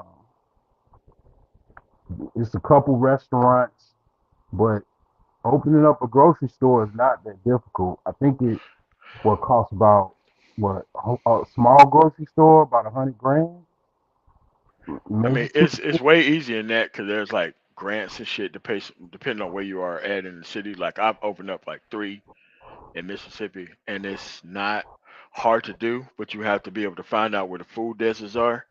and they're actually by zip code and by cross streets on a federal level where you could be able to get money to open up these places to rehab, not even rehab, but just reopen these actual places that were closed down, that's been closed down for a while. And this is how Walmart and Kroger used to do shit. Like Walmart and Kroger and like well out west, King Super, Safeway, Albertsons.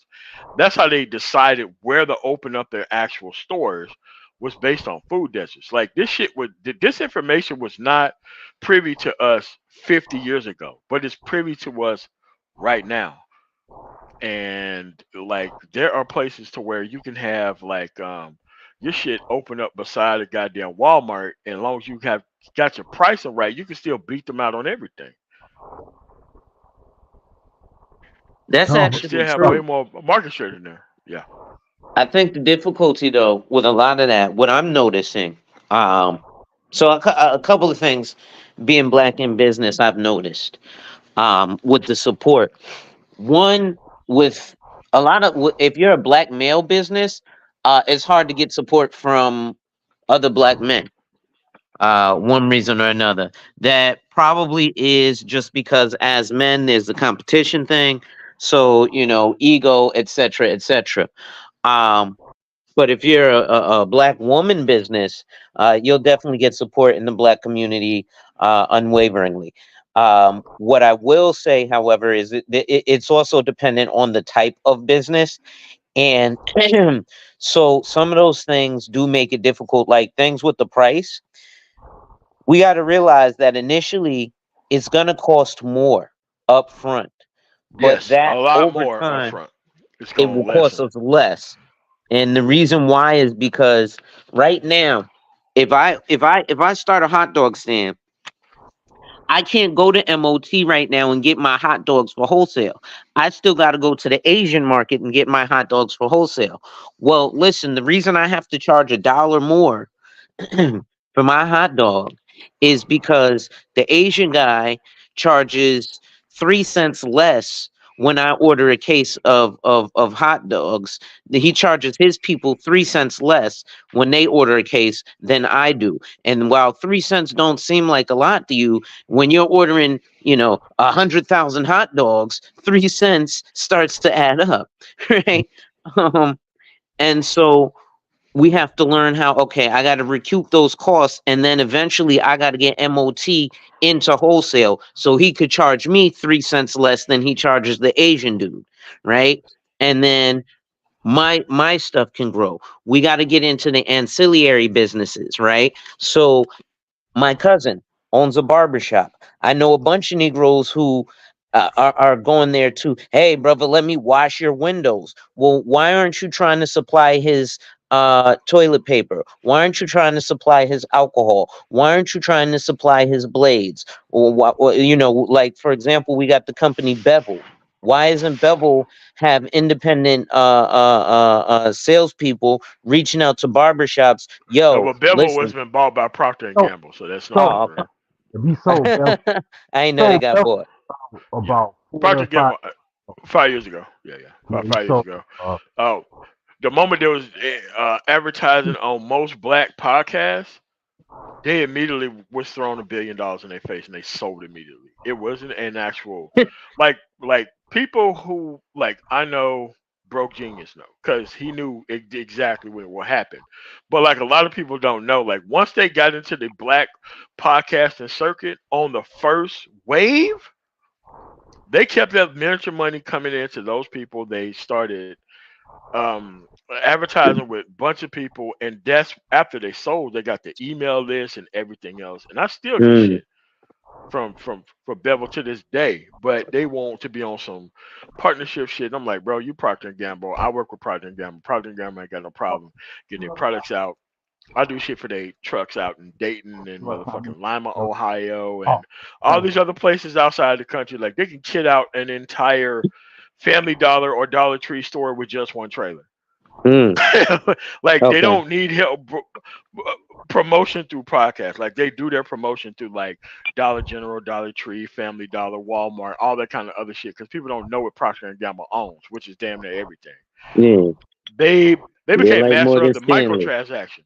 They became masters of the microtransaction.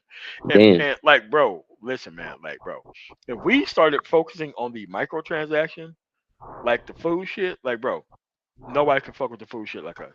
People want the food shit like us in their actual communities. Like, there should be like black community type food, soul food, and corporate chain in most of these communities. And it's like once you look at like Panda Express does it to where they buy houses for their actual people to work for their stores. That's how come they don't have turnover like that. Because the actual people who they're trying to fund, they're paying for their rent. So they paying for their rent and paying for them a place to stay, which is very easy from a corporate standpoint. You got to guarantee basic fucking employees so that way you can keep the profit coming in even bigger and bigger. But see, most people are too greedy on a baseline level to even understand that type of shit. What's up, panel? The thing you got to worry Oh, about there, Rishon, what's What's going up, on, man? brother? yeah. What's up? No. The only thing you got to worry about there, if you're an employee, is that shit can lead to corporate towns, which we saw how that ended. Yeah. But nah. I think definitely. I wouldn't want them paying my rent directly, but I would want them working with the city to basically say, hey, we need more affordable housing people can afford, but not them actually paying just to not have that there. Because I was actually during Christmas dinner, I was talking to a family friend. She brought her I guess her boyfriend. He actually works in South Carolina. He started out working for IBM back in the 70s, and he was just saying how basically, when he moved to North Carolina to Charlotte, people were getting, black employees, because it's basically, hey, if you were black in that age and graduated from college, they basically needed, black employees to come into corporate America. And he was literally saying like IBM had to go and sit down and talk to the mayor of the city and basically say, hey, like, our black employees have to stop being, pulled over by police and, discriminated against in housing, trying to find an apartment, just all the stupid BS that, you'd get post segregation, getting integration. And he was literally saying they sat them down and basically said, hey, we've had all these conversations with them, like things should get better, like let us know if they're not. So yeah, I mean, corporate America has been doing these things for a long time. I was telling them the same thing happened in Atlanta with Coca-Cola. Like there is some element of like social responsibility with it, or trying to make things better for their employees. Oh yeah, yep. Yeah, I think that's a necessity. But one of the things I would say, as opposed to, you know, asking the governments for these things, um, that's kind of, no disrespect, but the lazy way out. The reason why I say that is our vote is what counts, and having these corporate entities go No, to dollars, bat on your dollars behalf. count. Our dollars will count. uh, That's why. That's what counts the most. If anybody learn from, like my man mentioned, segregation terms and all that, like the boycotting was the most effective tool during a lot of that history. I gotta go, fellas. Sorry, I'm at work. Yeah. no doubt. But No, I was gonna say I hear you, Alonzo. No, I was just saying from the standpoint of MOT saying, hey, people don't see this. I'm saying like if they were looking at it from a business standpoint of, hey, we need black employees in our company for diversity, for better, getting the best talent, all of these things, retaining talent, and they were basically like, hey, when people complain about I can't find a place to live and I've taken a job with your company here in Charlotte or whatever, mm, that's when they were, or police are pulling me over for no reason, just all the BS that's coming with that. They're like, hey, this is a bad business environment. All of those things. That's the problem that the South has always run into historically, is all of the discrimination and racial tensions and all of that is bad for business from a corporate America standpoint. And right. that's why they've had that social activism to a certain extent. I mean, well, even if you look at, and this may sound macabre, but even if you look at things like slavery, a lot of that stuff, uh, may have been a mistruth. Slavery was much more like athletics today, right? You weren't like nobody's trying to beat LeBron down to score points. They're like, no, we want him in tip top shape. Don't touch him. He's our highest cotton picker. I mean, our highest scorer out, right? And so. It would be bad for business to have those things go on, but again, part of that is the separation of haves and have-nots. And so I think ethnically, um, what a lot of black and brown people needed to do is we need to employ our own. The largest employers of Asian Americans are Asian Americans. The largest employer of Indian Americans is Indian Americans. The largest employer of Caucasian Americans is Caucasian Americans. So with that being said, why isn't the largest employer of black Americans black Americans? Right? I, yeah, no, I hear what you're saying. I think part of it is, I think I will say is, a government is going to have to be involved to some extent, because I think some of it goes to like things like you said, undercapitalization, making funds available.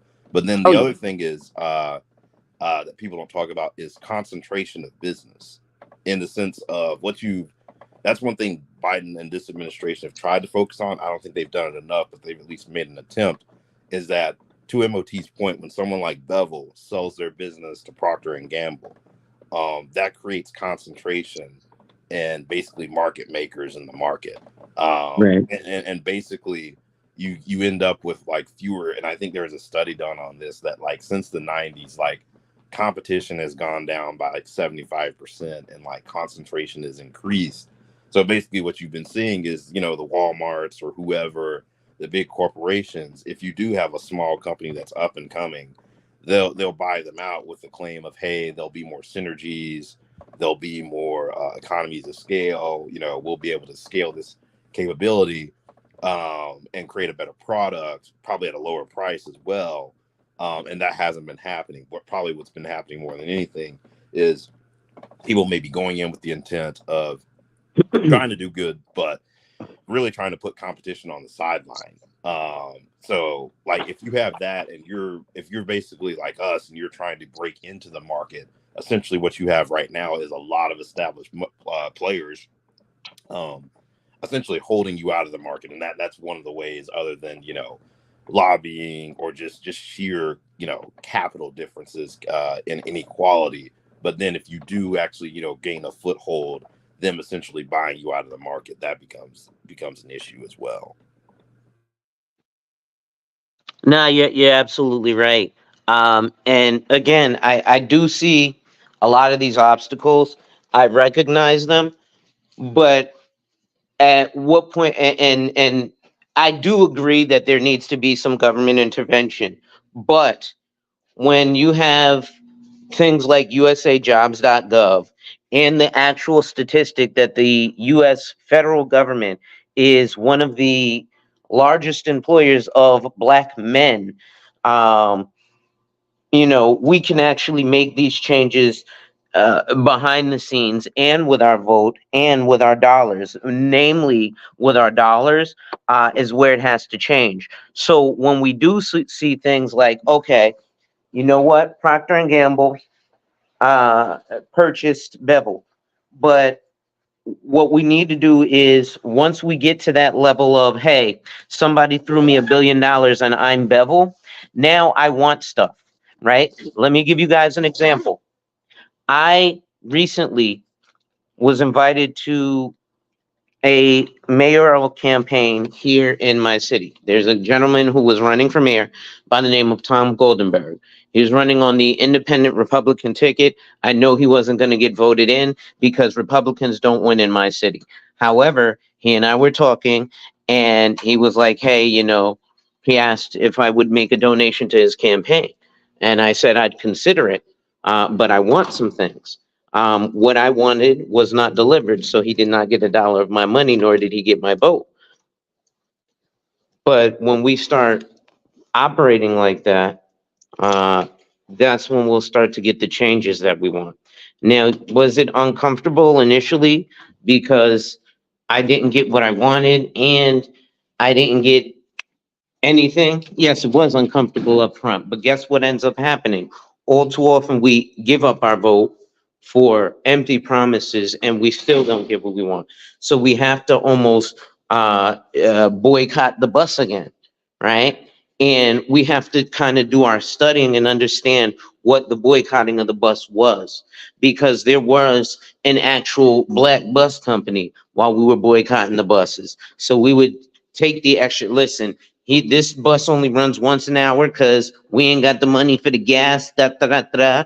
So listen, we gonna all sit on this bus for an extra hour. I'm gonna leave for work an hour early to support this bus, so that when it starts to get more money, he can now have more routes and or have more drivers that look like me, so that my community grows. Because if we look at things like Rosewood, the dollar stayed in our community for like 18 months before it left our community.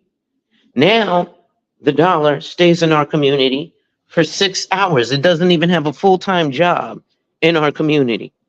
It can't stay in our community for 8 whole hours.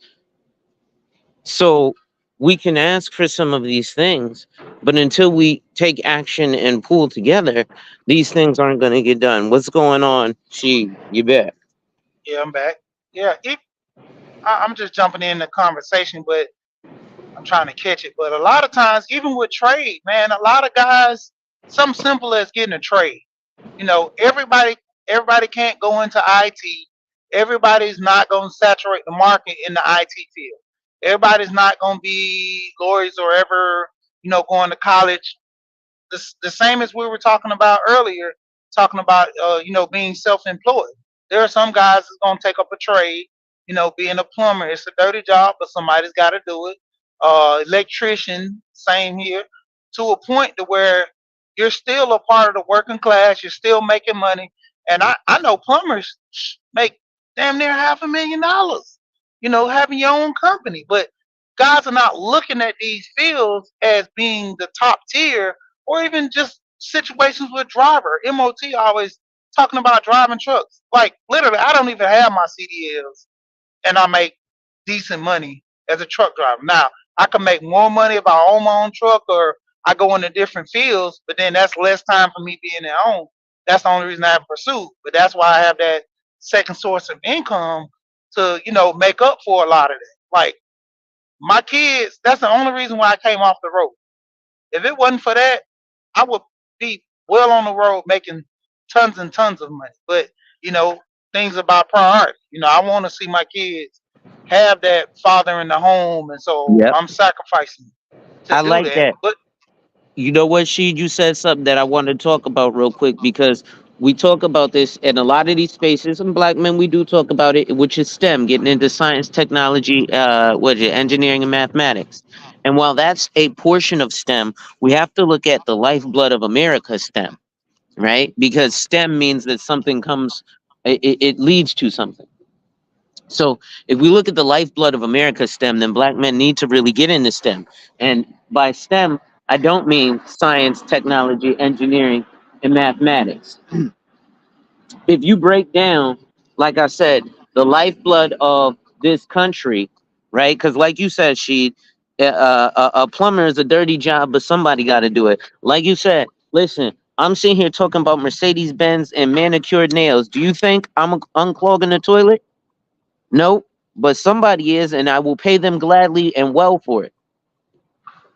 So plumbers make a lot of money because it's a necessity, right?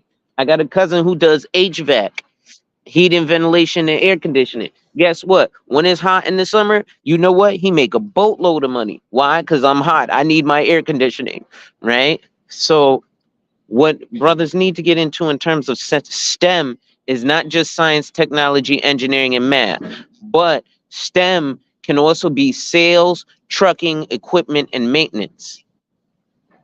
Okay? So don't just think of STEM as science, technology, engineering, and math. Those are some cool things, but you can also get into sales, technology, sales, trucking, equipment, and maintenance, right? Because those things are very strong. Yeah, like I said, I mean, there are some that can get Those into things. those Hold fields. on, the bus is going by. I'm sitting outside. He says I need a garbage disposal place. See, you see what he said? Now, does that make him less of a man because he's not looking to do his plumbing? No. I'm sure for minor stuff, listen, if the toilet's clogged, then I need to plunge it. Yeah, I can do that. Minor stuff. But when we're talking about major stuff, that's why we got to start looking at money as a tool, right? Yeah, because I mean, that's even like with And me. it's to be used. But like I said, there's a brother out there right now who is into plumbing, who can now get with what's the name? Get with business talk with K, and he can actually go ahead and make that a reality, and maybe give him a good price and be like, hey, listen, I'm just starting out, so I charge a little less than that. Sales, trades, equipment, and maintenance. Exactly. Right. Al said it best. Sales, trades, equipment, and maintenance. STEM. Right. Because listen, I'll be honest.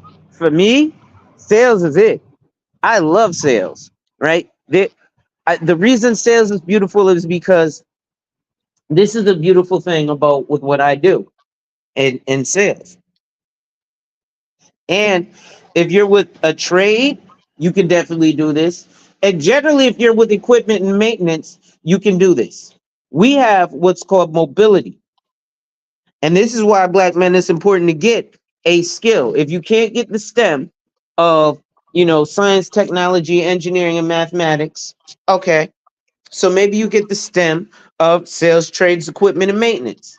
Sales, you can go anywhere and sell anything. So we were having the issue. Yeah. We were having the issue where me and my wife were looking to move out of New York City. And they were like, "Oh man, how's he gonna get a job?" And I was like, "I ain't worried about a job. Number one, I'm licensed in 13 states, so I could just go to any state and operate.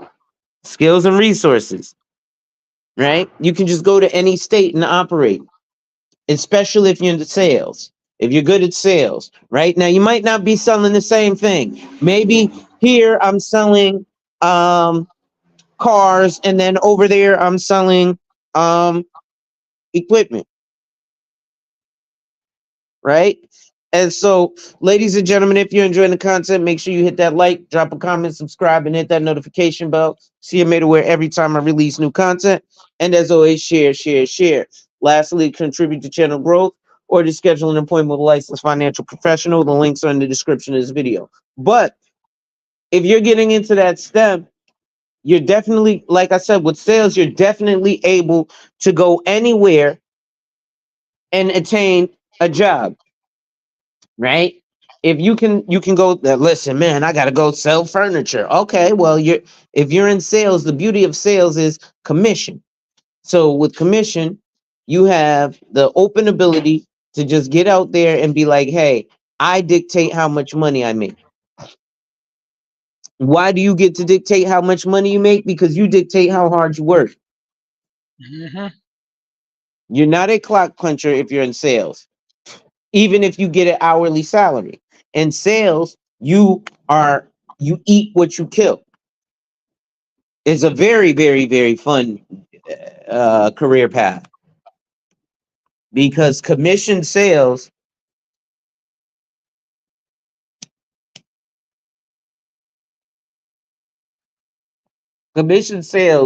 is well, once you get into business, no matter what business you get into, you're in sales, right? I was having this conversation with a buddy of mine who's a CPA, and we were having a discussion about some financial things, and then he was like, "Oh, I never looked at it like that." And I was like, "Yeah, we look at things differently. I'm a salesperson. You're an accountant, so you're looking at it from an accountant's aspect. I'm looking at it from a salesman's aspect." He said, "Yeah, but I'm in business, and guess what happens when you're in business?" I said, "What?" He said, "You got to be a salesman because you got to sell yourself for people to come to your business." So sales is an important skill to have. And sales does not mean this stereotypical bullshit that you hear these rappers talking about. Oh, I sold so much cocaine. First of all, nigga, you don't even know how to bag cocaine. So you didn't sell that much cocaine. Yeah. Right? You, that's what I was talking Let's about keep it all the earlier. way 1,000. Right? Can you hear me? How do Hello? I know? Because I know niggas who sell cocaine and they don't know how to bag it.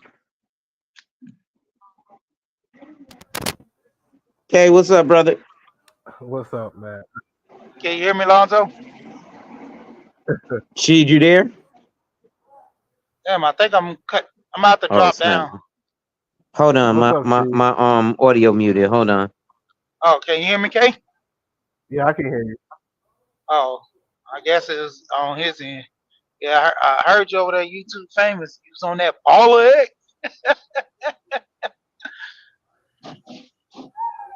You heard me, Kay? Yeah, yeah, I can hear you. All Yeah, right, I I heard hear you. y'all. I said you was over there on baller X. Baller X caught you. I went to D Durrell's panel. Um, I think we were having a conversation, and the lady came up. Then the other lady came up, and they started going at each other. It was like 3 times that whole day. Yeah, I just went up on the panel that day because D Durrell's like I'm off. I'm like I'm off too. So we just kind of have a conversation, and it was just very entertaining. It just shows you how the other side of YouTube is. People just going at each other for no reason. But it was fun though. I had a good time. yeah. I didn't even know D Darrell did panels. Like, Oh yeah, dude, he's been doing panels for years. Yeah, D dude, Durrell's I been don't doing get panels. no notification. I'm like, man, Yeah. So I've been following D Durrell for years now. He's always done panels. So I just went up there just to have a conversation about something, and that's how I got caught up in the Baller X Okay, stop hype. it, man. You went up there to be a simp, man. You simping. You simping. I love being a simp, man. Being a simp is one of the best careers of my life. Um, you know, um, it's just I just can't help it. I just can't help it. yeah, You but know. you know, I mean, get back on what we were talking about. Yeah, I Just like that like with, conversation. I'm sorry, she. My bad. My bad. Go ahead, she. I'm gonna be real quick about it. But like with sales, like I was saying about me doing the AAA thing when I used to work for AAA. Their biggest aspect was sales. Even though they provided a service, selling those batteries was the biggest plus for them. So that's why they always genuinely tried to get a lot of guys into that situation of sale. Yeah, nah, sales is like I said, that's something that you could take anywhere with you. So when you have sales, you can, and it doesn't matter the product. It's the with sales though, it's not just hey, I can move a product, right? I can transact a product. You have to start to get product knowledge. So what separates a good salesman from just some random motherfucker is the knowledge of the product, right? So what I call it is the contra code. You need to know your product up, down, left, right, A, B, start, select, but you also need to know your competitor's product. So I'll give you an example. Mercedes, right? I drive a Benz. I love Benz. But if somebody's trying to sell me a BMW, then they gonna have to come with a whole lot of convincing and know everything about Benz that they can tell me versus BMW, right? Because I'm gonna be like, listen, if you ask me, BMW stands for Bavarian Money Waster, right? So it's it changes the aspect of what you're selling. What's up, Fonz? So it changes the aspect of what you're selling by the product knowledge. Now, if we look at trades again, It's also about the knowledge, the skills and resources. Don't just, when I say like what's going on, perfect imperfection, links in the chat if you want to come up. So when we're looking at, again, that sales trade, like I look at sales and I look at my field, right? Insurance. But let's look at something that people are a lot more common to know about: real estate. Ass loads of people get their real estate license and never do anything with it, because just getting your license is not enough.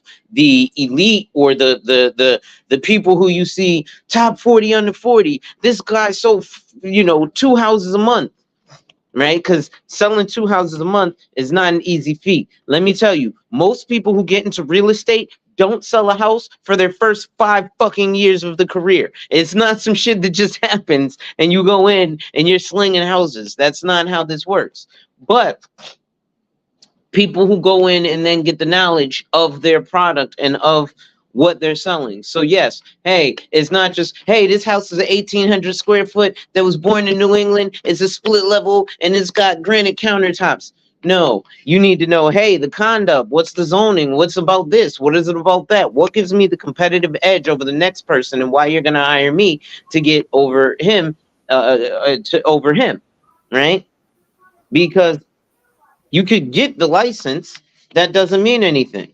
Why do I say that? Because there's a whole bunch of people who, right? We would say that it's a bunch of people's dream to get into the NBA. Well, guess what? There's a whole bunch of motherfuckers who got into the NBA and their job is to ride the pine, because to actually play, they ain't good enough to actually get on the court. They ain't going to be the sixth man, the seventh man, the 11th man, or the 15th man. Well, there'll be the 15th man on the roster, but that's just because you got to have 15 guys on the roster, right? But you were saying, Sheed, about the trades. You say what now? I said you were saying about the sales.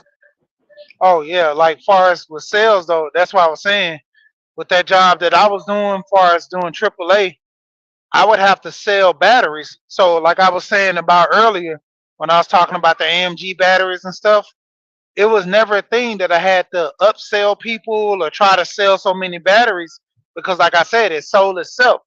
If your battery was dead, you needed a battery, and my whole thing was just to convince you that if you're getting a battery, it's better to get one from me who works for AAA, because if your battery ever goes out again, I'll be the one to put it in versus you buying it from AutoZone and you will have to literally go get the battery yourself. That's going to set you at a disconvenience to say, I gotta leave my car in this probably unsecure place or not, go get a battery from AutoZone and come back and put it in.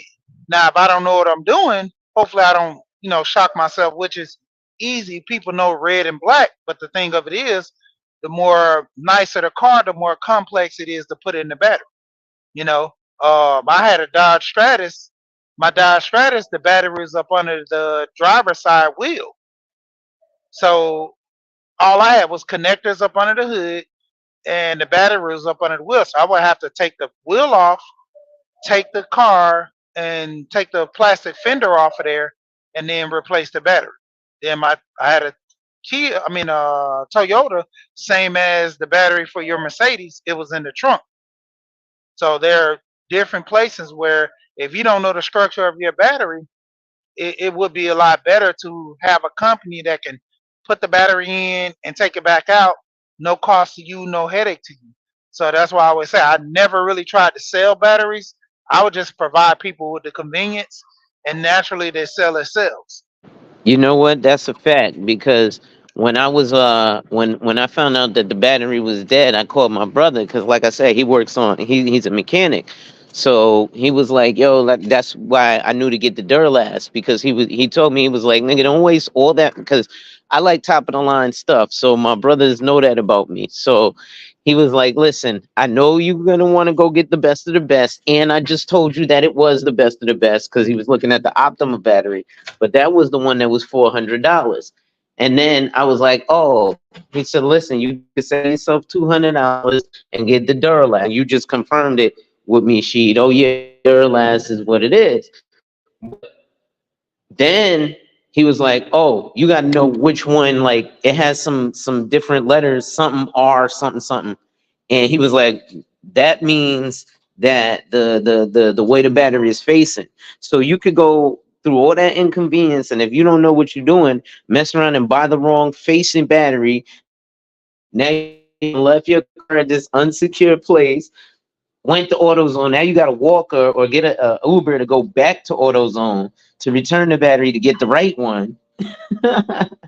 Yeah, it's more convenient to just buy it from the. So yeah, it would sell itself.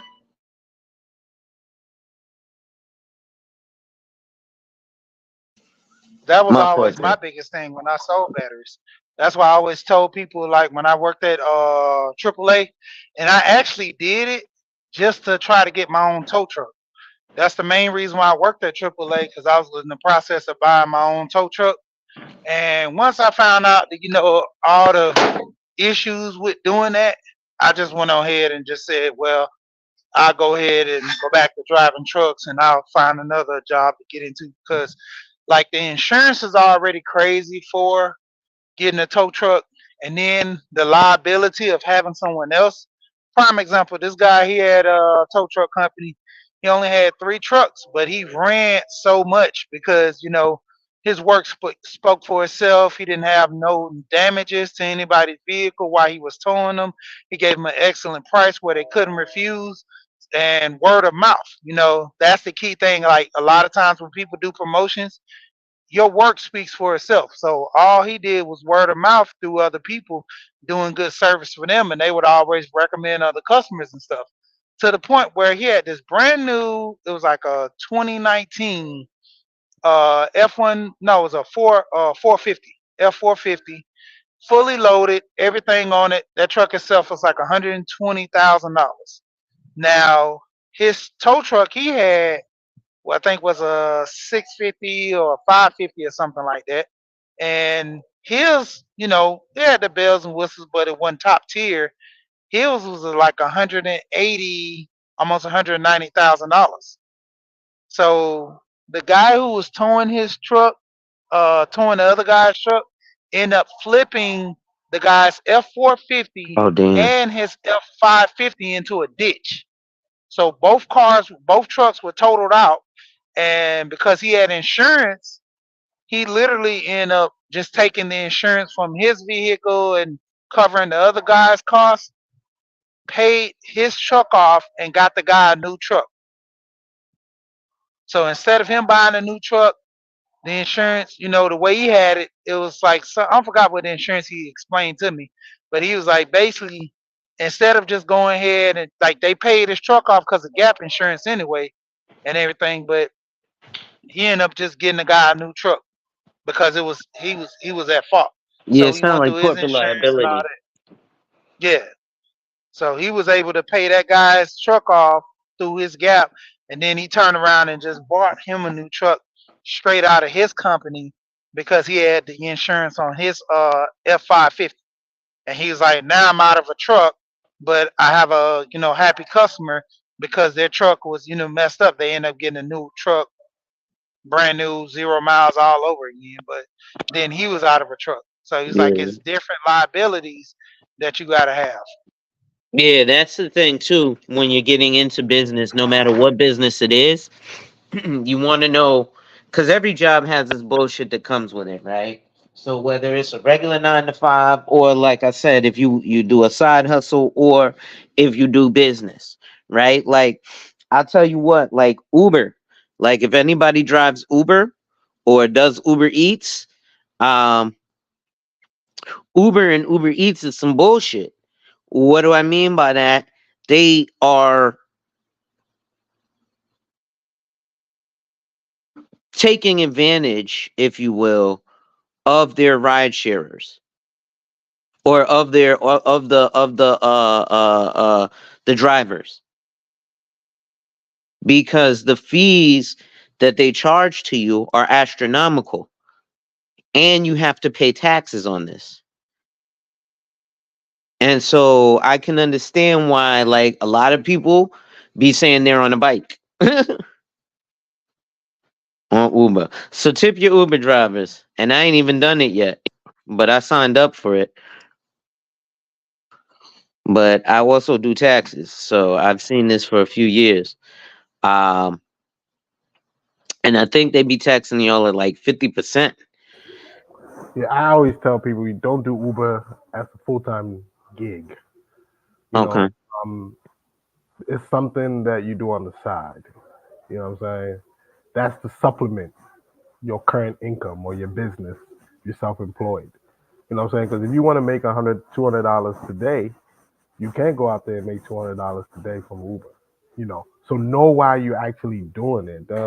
It's not something that should be your only source of income, because you're not gonna make much. So Mm, it's temporary. It's not permanent. You know what I'm saying? You got to have gotcha. other sources of income, even if it's other gig work that you're doing. You know, have multiple. You know, um, don't go in there full time because you are. It's a lot. It's not. They're not going to pay you as much. So You know what? I think I'm gonna do that. I think I'm gonna do an Uber business, and I'm gonna YouTube it. What I'll do is I'm gonna get a Mercedes, the CLA 250, because the reason, so there's a color wave with the CLA 250, and this is how you know I would be an incredible salesperson because I get into the little nitty gritty detail. My brother was making fun of me because he was like, "You the type of nigga that will buy something for $800 extra on a Benz that nobody's gonna see."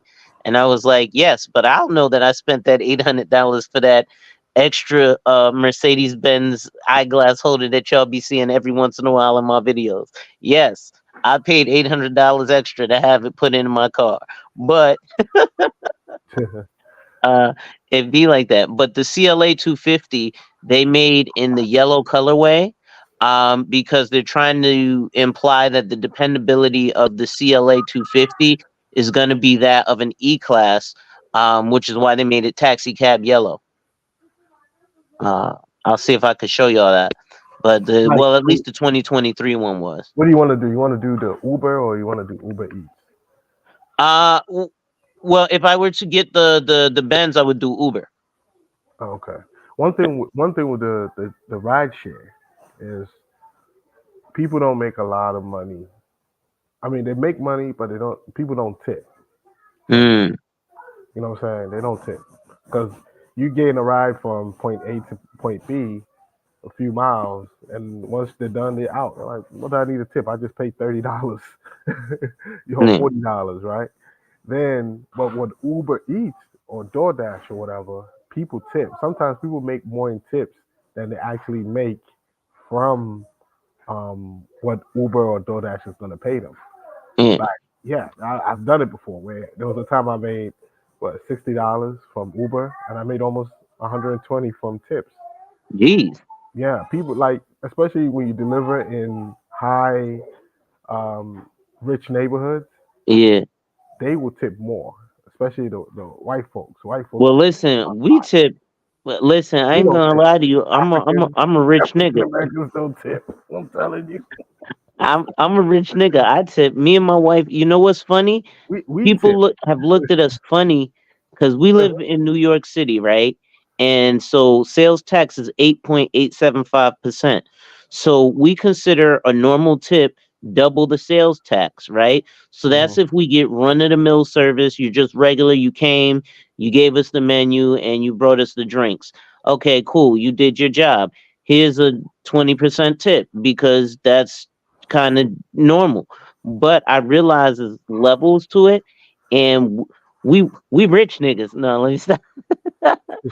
But no, we act a certain way. But yeah, when we order like off of Uber Eats and stuff, we always tip Me too. because I want my food to get here fast. I'd be like, yo, let me tip so this Mhm. dude will speed and get me my food. Like there was a time I was driving, I did it, and it was like a $2 order. I'm like, this person didn't even tip. This is what Uber wants to pay me. I said, this person not tip. So they people will ignore. You can ignore the calls because it's Mm, so low. So you're not gonna get your food. But I know it's very common around people of color. They don't tip. Um, I always tip. My wife always tip. But like I know I'm saying this because I don't want people to feel like I'm talking nonsense or insulting. Like there'll be times I'll pick up from like a McDonald's or from a KFC or one of these, regular restaurants. And it's a black person, a young black person, maybe high school, college, or whatever. They don't tip. Even the adults, like they won't tip. But when you deliver to a white person, they always tip. And there was this lady, she tipped me on the app. Then she gave me cash again. She gave me like $5. I'm like, Oh okay. wow. It's not like I need the $5, but thank you.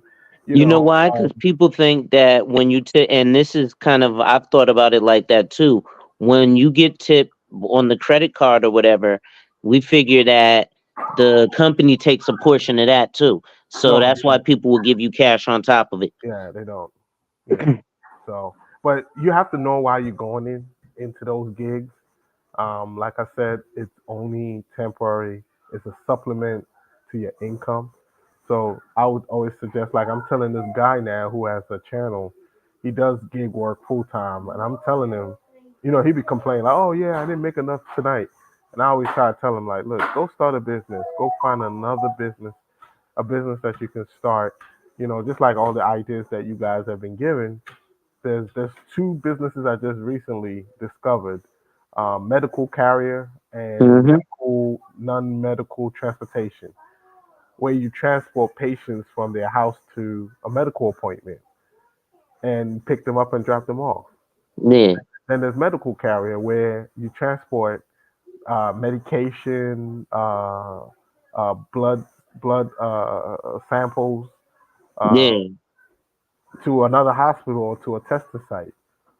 And I found out these two businesses. You know what I'm saying? So there's so much opportunity. There's so much things that you can do independently. You don't even need a job. Even if you don't want to work with somebody, you can be a broker. Like find out how to get those clients, and you become the go-to guy. Like when I did the process server, right? hmm, The first week I was there, I'm like, that's all you're gonna pay me $30 and you want me to actually serve the paper, but if I don't serve the paper, I don't get paid. I said, you know what? I need to go find out how to do this myself. So I went to go do it myself. You know what I'm saying? Just like the notary, did the same thing myself. You know what I'm saying? So there's so many things that you can do out here independently without actually working for somebody. And there's one key thing that you said earlier. You and she said this earlier. Sales. If you don't market your services, your products or whatever you're selling, your insurance, whatever it is that you want people to buy. If you don't if you don't know how to sell, you don't know how to sell yourself, forget it. You're not gonna make it.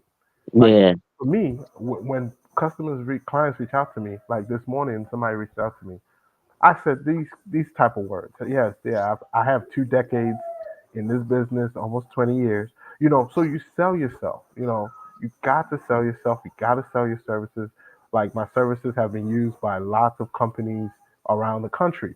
You got to. Those are things. Those are key points. That's what people want to hear. And if it sounds good, and it's the truth. You don't have to like spice it up or anything. It's just a way you format it, and trust me, they will open up their wallet. So it's all about sales at the end of the day. yeah, that it is. And that is a difficult thing, right? Because, like, for example, with with with when you start a business, it's different. Like, I'll do it. In fact, I'll use self-employment versus entrepreneurship, and this will be an easy way to do it. When you start a McDonald's franchise, that's more like being self-employed than being an entrepreneur, even though it is being a business owner and there's a lot that goes to it, but you'll understand why. When you open a McDonald's, it's plug and play. It's already done for you. Basically all you got to do is get up and go make the burgers. But when you start Al's Burger Shop, don't nobody know who Al's Burger Shop is. So they might not even know that it's there. So as they're driving by, they might not know that Al's Burger Shop sells hamburgers that Exactly. taste better than McDonald's, even Mm. though it says Al's Burger Shop. Hey, y'all heard of the guy Keith Lee that Yeah. came down to Yeah. Atlanta? So basically, Keith had went and did a restaurant in Atlanta, and he was like, "Man, I went there at I think 12 o'clock. No customers, none of that." But he was like, the food was kind of pricey. I give it to you, the food was kind of pricey. But he's like, everything was superb. The customer service so superb.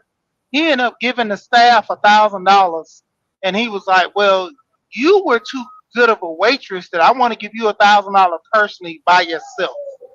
Because he said, I don't know if you guys share the tips or how you guys do things, but I personally want to give you $1,000 because of the service. And this was just a small mom and pop place compared to the franchise places that he went to, Old Lady Gang that had all these different rules and regulations.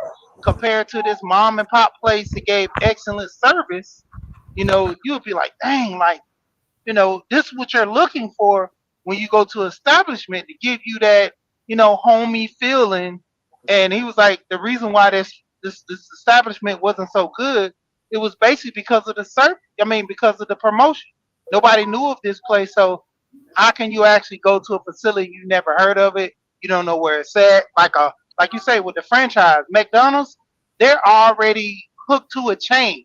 So even if I buy a franchise at Chick-fil-A, they already have the sauces down pat. Their name is already known.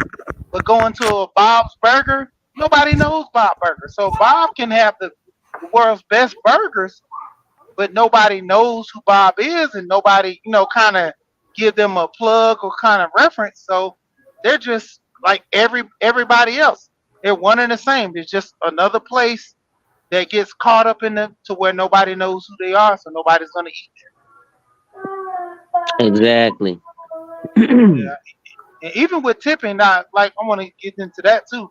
I always tip. Now there's cases I don't tip, and it's mainly if I'm getting my food to go.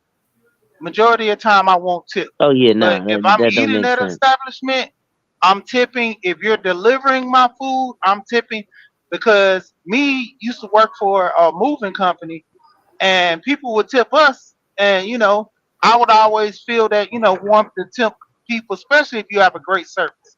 If Hmm. only reason you won't get a tip from me if your service is just that horrible. Even if you have a little attitude, I would Hmm. still give a tip just to say, great service. I'm like, but sometime I would tell them and sometime I won't. Now, if your attitude was really kind of out, I'll be like, I'm tipping you. You might just had a bad day, and I'll say that. And then sometimes they'll smile and they be like, I'm sorry. Other than that, cool. But it's just to a point. If it's that bad, I'm not tipping. Because hey, some people do have bad days. You gotta understand. The last customer might ruin it for the next customer. So I give Yeah. people the benefit of the doubt for that. Because I mean, working in those different industries is not easy. I mean, there's several times where the guys who's busting the tables, he might be working his hardest, and then he sees the waitress get a tip, and he's like, man, I gotta get to that status, cause man, this busting the tables is hard. And I be like, hey man, look, him shoot you a tip too. I Mm. mean, it's not even a big thing to try to flaunt like that, but it's just more or less, if you have it to give, then give. If you don't have it, understand it.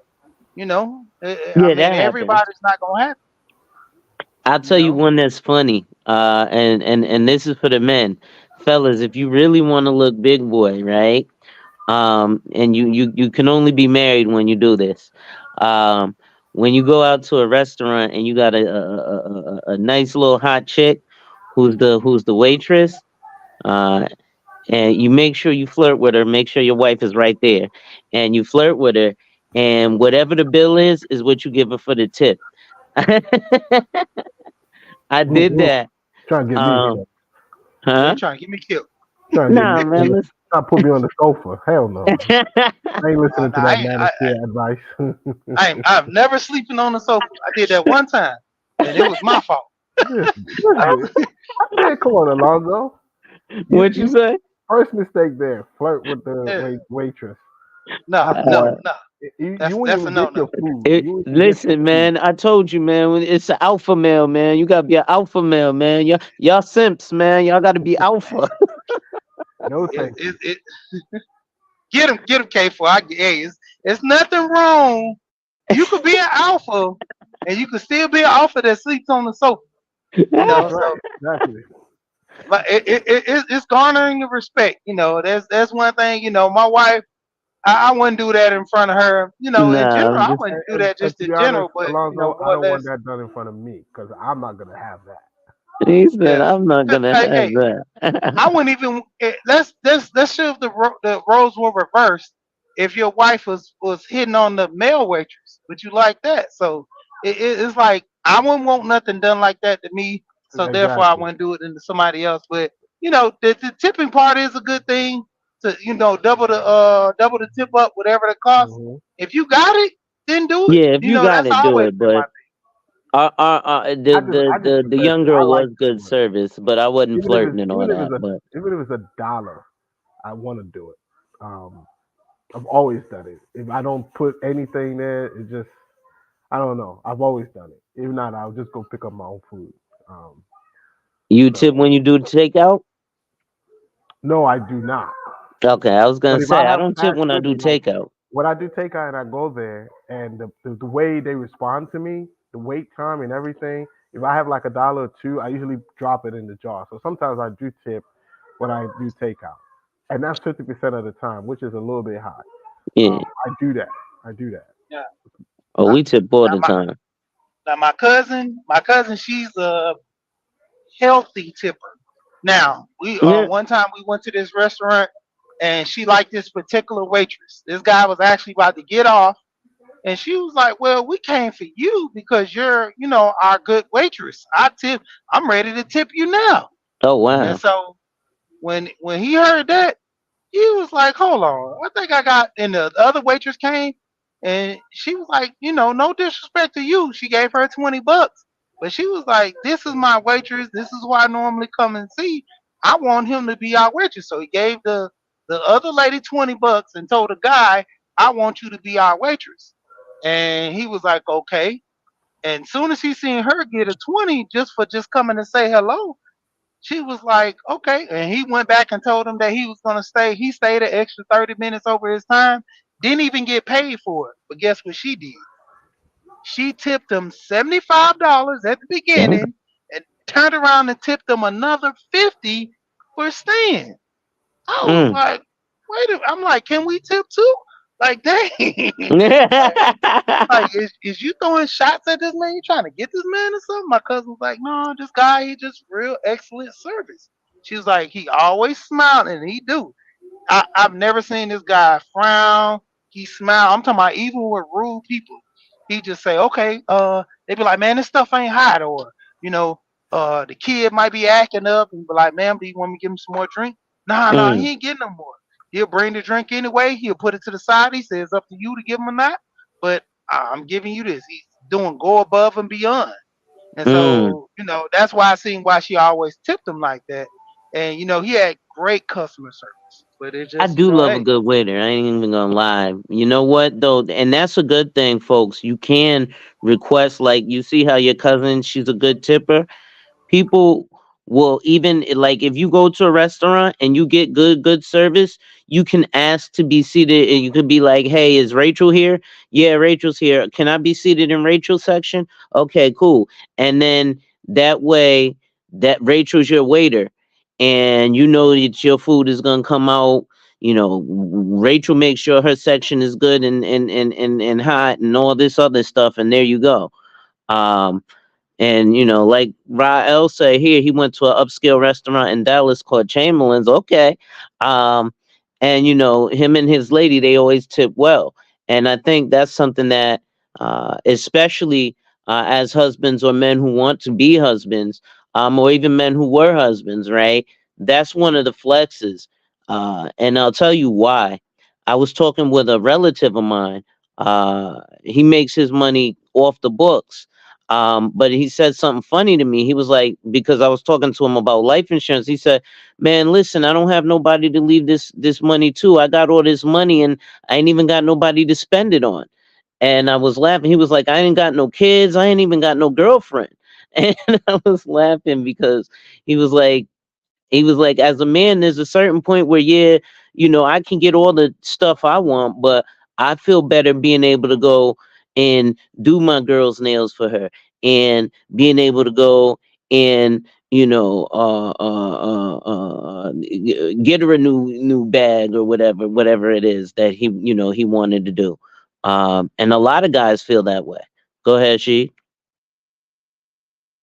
That's what a lot of guys. One of my friends, he don't have no woman. He don't have no kids.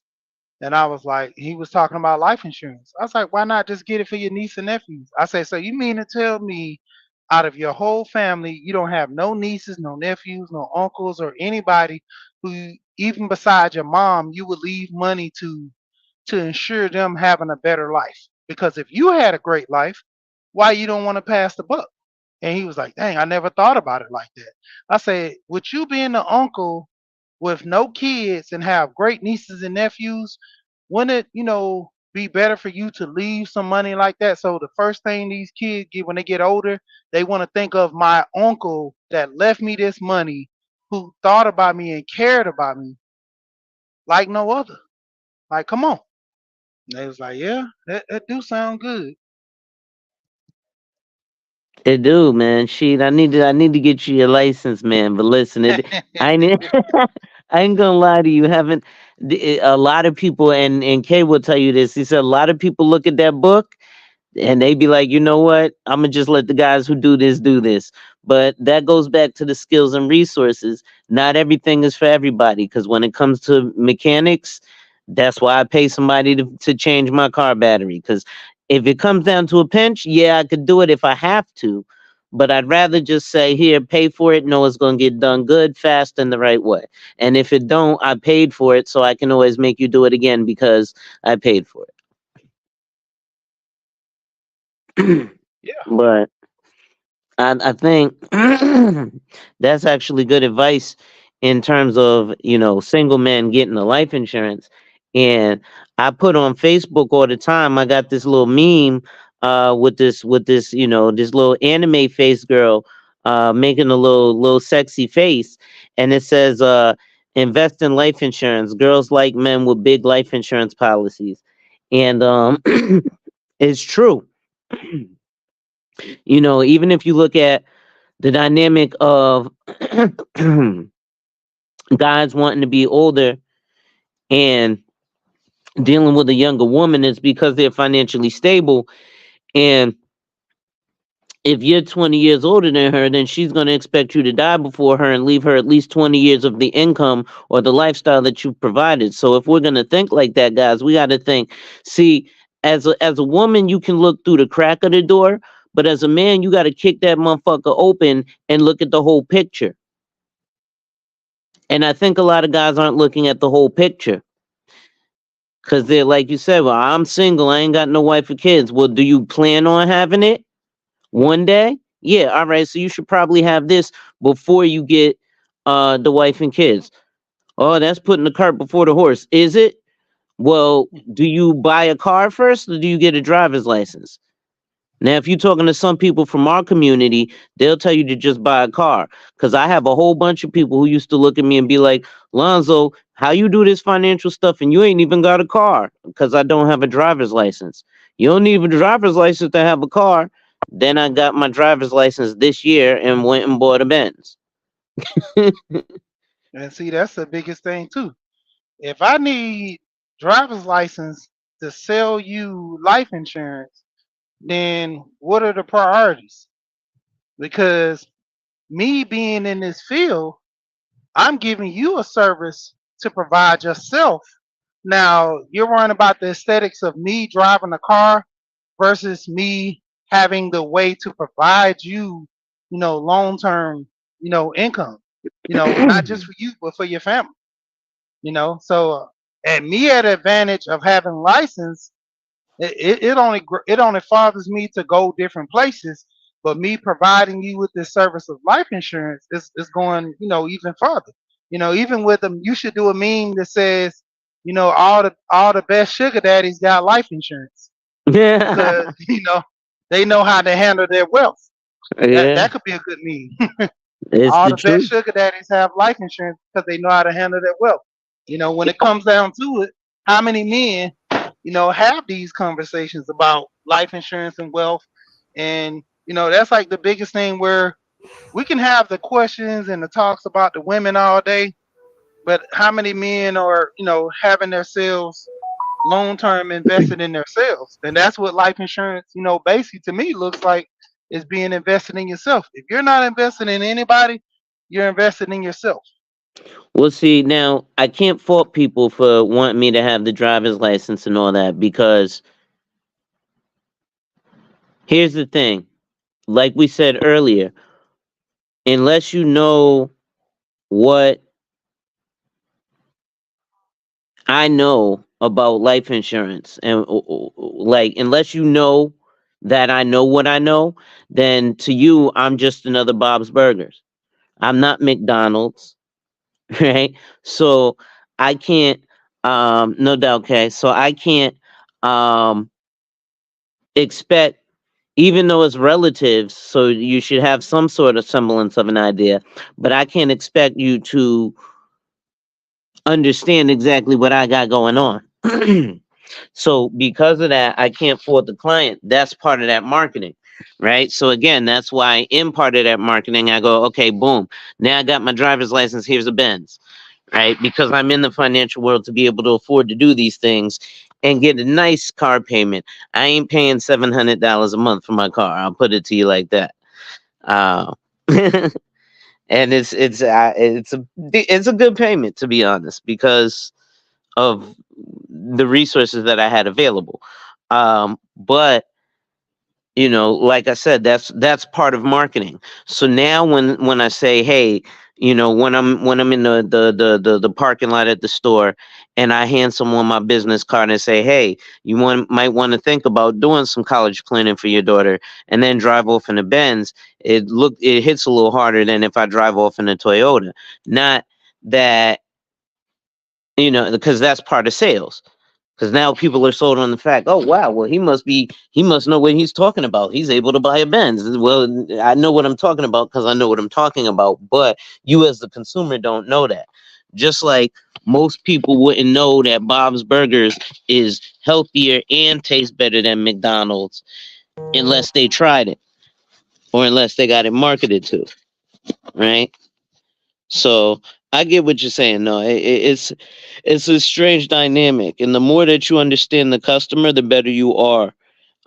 You have to, if you're in sales, put yourself in the position of the client, right? So most of my clients don't understand a lot of this. Is like for example, when we sat down, Sheed, right, and you was like, I was like, okay, so here's the whatever. I'm sure you need a couple minutes to think. I'll give you a call back tomorrow, whatever. Let you think about it. You was like, no, I'm ready to buy right now, right?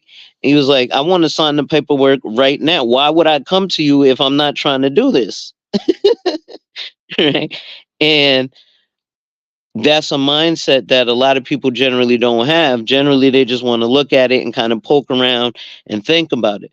But kind of like MOT said, is the Porsche experience, right? When you come this way, you're ready to buy, right? That's why you make the investment because the investment is implying I'm doing business, you know and those are just some of the things that go there.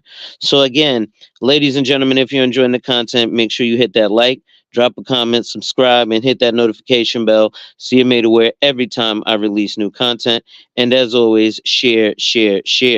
Lastly, to contribute to channel growth or to schedule an appointment with a licensed financial professional, the links are in the description of this video. So it is an important thing, specifically black men, to get into STEM, whether that's science, technology, engineering and math, or sales, trades, equipment, and maintenance, right? So we've already covered sales is all encompassing. Shit, even if you are going to be a worker bee and all you're going to do is punch the clock at Walmart, you have to sell yourself during the job interview as to why I should hire you as a worker drone versus the 14,000 other people who are applying for the job as a cashier, right? So that's what you have to look at. Then you have to look at with trades, well, what do I want to specialize in, right? And then how far into it do I want to go? And ironically enough, that's going to bleed back into sales, right? Because you're going to have to sell to people why you're the best mold removal specialist, right? She says that's the reason I hate interviews. Yeah, because you're selling yourself. Now, I will give y'all some job interview tips right now. Everybody, get your pen and paper. If you're listening and you want these tips or and when I say job interview tips, these are interview tips that you can use as the person who is being interviewed for the job or the person who is interviewing the potential candidate. And the reason these two questions apply is because when you are applying for a job or you are being interviewed, know this. Not only are you applying for the job, but the job is applying for you. That's just like with life insurance. When you are applying for life insurance, you are not buying from the life insurance company. The life insurance company is actually buying from you. I'll get deeper into that later about what they're buying from you, which is leverage, but we can talk about that in a later video. But the questions that you want to ask, hey, listen, question one, what do what should I expect from you as an employee slash employer? So if you're the interviewee, meaning you're being interviewed for the job, you want to ask, hey, what should I expect from you as the employer? Right? Or if you're the person who is interviewing the prospective candidate, hey, what should I expect from you as the employee? Now, if you're the person who is the interviewing the candidate, you're going to get a lot of canned bullshit answers. Oh, I'm a hard worker. I come to work on time. I do what da da da da da da da. And you're going to get a lot of those canned answers because a lot of people have no skills or abilities. And a lot of people get nervous during interviews. Mister, what's going on? So you ask, what should I expect from you as an employee? And then question number two is, what should I expect from you as an employer? Right? Or what do you expect of me as an employer? So the way that question goes is you've already asked, hey, what can I expect from you? Oh, I'm going to come to work on time, da, da, da, da. And then to throw a curveball, you ask them, what do you expect from me?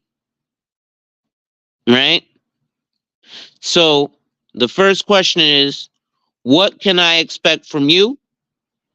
And then the second question is, what do you expect from me? And that goes either way.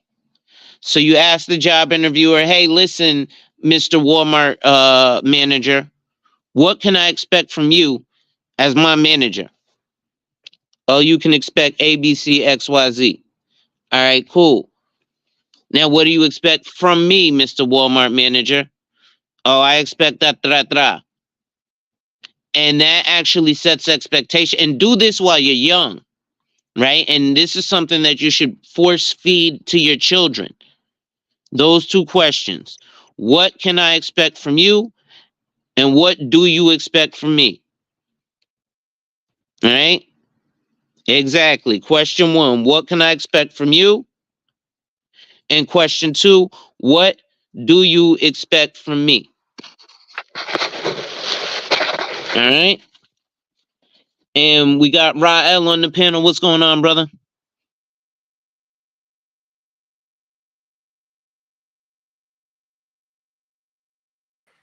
What's good, man?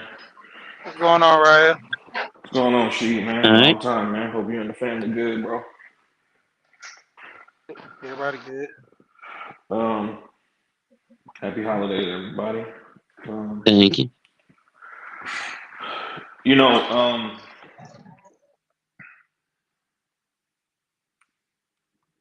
I tell people all the time that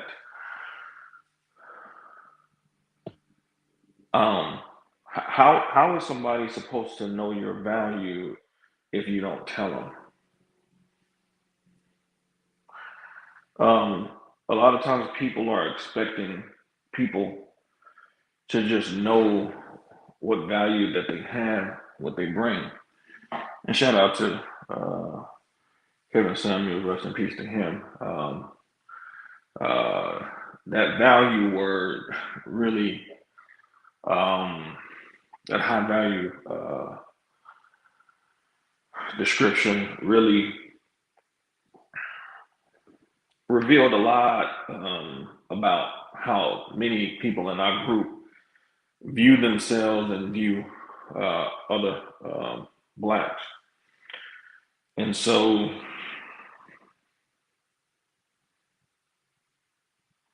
it, it's it's it's it's nothing like being around people who um, when you have self-esteem and you have a high regard for yourself, how disconcerting and unsettling that is for people who don't. So we know in our group that we hear things from people in our group like,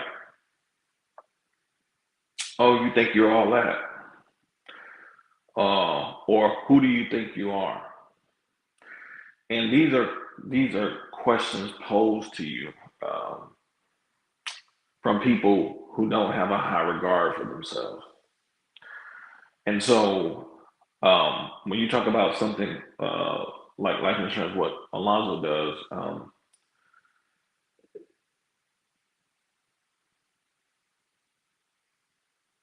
getting into this way of thinking is a demonstration of having a high regard for yourself um, and your lineage too. Because when you start making decisions of this magnitude of, moving towards life insurance and getting into that frame of mind, what you're trying to do is you're trying to properly plan your estate. You know, every the moment that we're born in the United States, we create an estate, um, and so from that particular point on, there really is an expectation of you to really properly plan your estate in the United States. So now, how you do that, obviously, you have to get to trained professionals like Alonzo, who can help guide you through the process. But it's very difficult to get to that point um, when you're surrounded by people who don't guide you in that way of thinking. So your biggest challenge is really breaking away from people who don't have a high regard for themselves, who don't have that self-esteem in them. And so what Alonzo was talking about, that's really the easy part. The hardest part is getting away from the consciousness that leads to poorly executed estate planning. And so um, you want to be of the mindset to, you know, take on that challenge to upset that order. It's your duty to do so because it doesn't matter if your mother or father, your grandparent, your great grandparent, it doesn't matter if they didn't do it, your uncles and your aunt. It's incumbent upon you for your generation and the next generation moving forward to do it because somebody has to change that trajectory. So Why not be you if the previous generation didn't do it? So this mentality, being in spaces like this, is really kind of a testament to yourself that you want something different. You know, you want to see something different take place. And different doesn't mean everybody's going to come with you. It just means that um, you know you are of the mindset that you want to see things change for the better. Because obviously, you know, investing in something like life insurance means you want to see your family grow. Well, I And think you that's a very mentioned that common thing. the other day. We were discussing stuff like the. So I'm willing to bet that not many people are familiar with a family called the Stuyvesant family. But the Stuyvesant, if it, most people are familiar with the word Stuyvesant from hearing about Bed-Stuy, Brooklyn, which is Bedford Stuyvesant. Most people in our age range are also familiar with video games, and there's a current video game called Hitman 3 that has a level where you go assassinate some wealthy people in Dubai. One of those people is a young, rich trust fund kid by the name of Marcus Stuyvesant, whose family started with oil fame and then owned the majority of real estate in New York City. They have long since faded from the public eye. So, does that sound like maybe the Kardashians in the next 40 years, where there will no longer be like the new babies, Kendall Jenner and their kids? They're going to be stupid, retarded rich. Remember, there's four of them who are billionaires right now, but we don't know the names of none of their kids. And eventually that will drain out. So, what Rael is saying is being in the mindset and separating yourself from those who are like, they ain't gonna let us. This, that, and the third. Who is they? Well, they might be thyself in a lot of those situations. But I'm about to fix me a little brunch plate, so I'm gonna pause right here and let you keep going.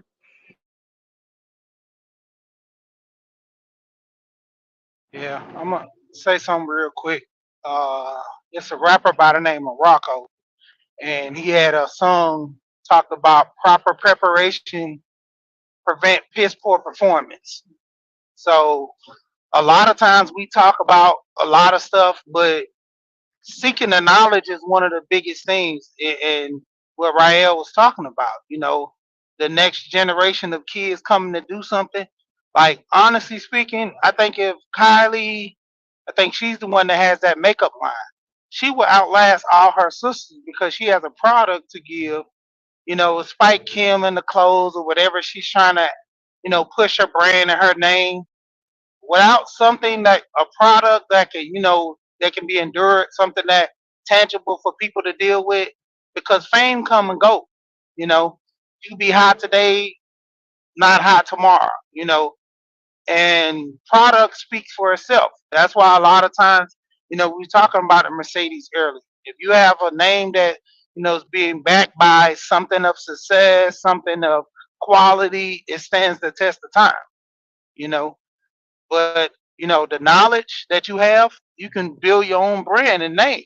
That's why I was saying, if I was a guy who made money rich, I wouldn't try to go buy a Mercedes. I would build my own brand and drive my own car, and then tell one of the guys who hit the lottery or whatever, I could build my own brand up. They have a black guy down here in Georgia now. He's converting cars into EV for about 40,000, 40 to 50,000, and he's doing it with alternators that can charge the battery while they're driving. No other company's doing that because I was why? just about to say, you said that the other day, right? They Yeah, charge themselves. Keep going. I'm sorry. yeah. It kills the industry that sells batteries. Why do you think I'm in trucking? MOT, if he was up, he could contest to this. Before they used to have debt fuel that goes into your vehicle. Far as for truck drivers, for the island issue that they have for smog and everything in California because of the trucks idle throughout the night. Those small depth engines, they have the truck keep running, and it's low fuel being burnt on these vehicles. They had it to where the depth fuel cycles like oil, but then they made it to where it burns off to where they can keep selling, and everything is a money situation. Why do you think before previous years, everybody who came out with an electric car never got a chance to bring those vehicles out? And it was only until Tesla, by a strength of somehow, he was able to Elon was able to push it to where he can get himself out. But at what cost? Because like I said, previous years there were guys who were found dead who had patents for these things. Even with the car now with the water, the hydro car. Hmm. The guy that was in Buffalo, he was killed behind that. We could say the least, yeah, it was just some random guy that ran into a grocery store and the first person he shot was the security guard. I don't know how many incidents that I've ever seen to where the first thing that people shoot is the police. Even in a hit or whatever, you're not directly going after the officer first. You're locating the officer. That officer has a gun, but at the same time, you're doing what you're going to do. You Most trying to school avoid them. shootings, yeah, you avoid them. Most school shootings, you don't. The first person they don't go to the guard shack where the security's at and be like, let me take out the security, then go do a mass school shooting. No, they go and proceed to do the mass school shooting. So I mean, we can say the least about that all day, but you have people who have the knowledge. That's key because you're passing down this knowledge to the next generation. I was just talking to someone about my own boys. One of my friends I was just talking to. One of my son is into gaming. I bought him $1,000 gaming laptop, and getting him to say, while you're playing the games, record yourself. If you're that good, you know, put them on YouTube, and you can start a Twitch or whatever, and get paid for playing these games while you're playing them anyway. You might as well get paid. My other son, he likes fashion. I was into fashion when I was young. I wanted to start my own brand. I actually came out with a couple of clothes, like a couple of things. Nino seen my shorts that I made myself, and it was all freehand. I didn't. I just drew out a pattern, cut it, and made my own shorts. I put my own zippers on, my own pockets. I had different kind of pockets than the normal pockets and everything. I took a book bag because I needed the fabric. These are the type of fabric I needed for my book bag. So I took the mesh that I couldn't find in no stores, but I knew this was the material I needed. I wanted my back pockets to be like a mesh to where you can see through it, and it also had the elastic on there so it closed the pocket in so prevent people from dropping the stuff out when they sit. I'm teaching my son how to do that. I bought him a cricket. I bought him some clothes, bought him tie dye things. So I told him just getting into fashion, you're not gonna be able to just come out and say, "Oh, I like this shirt and I like this." No, I want you to get into fashion. I want you to be able to know the material. I want you to be able to know the color patterns.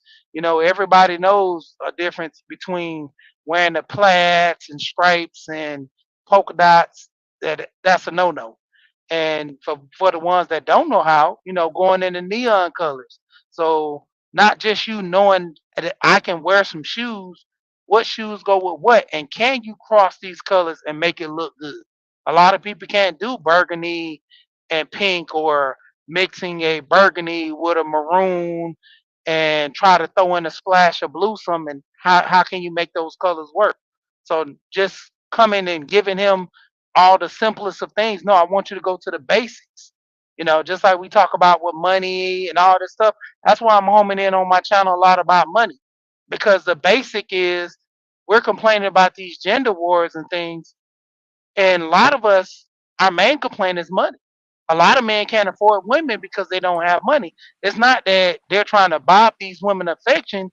They can't afford to take care of themselves, more or less, a woman. Then going into a relationship with women, the same thing. They want a man to provide so much for them that they can't provide for themselves. Mostly A woman who's taught a certain way. I did an interview with my little cousin. I asked her, I said, would you go 50-50 with a man? Would you go out with a man and have money? And if he don't have money for the date, would you go out with him and pay for the date? She said, I probably would pay for it, but I won't talk to him again because if he don't discuss this beforehand, he don't have money, then that might be something that we can go do something else. And when you have the money, with her knowing that if I go out and I don't at least have the money for myself, or let alone him as well, I there's no such thing as washing dishes anymore.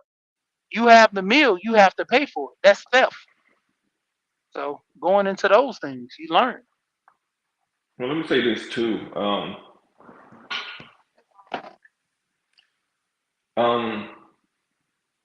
we have a instant gratification type of culture.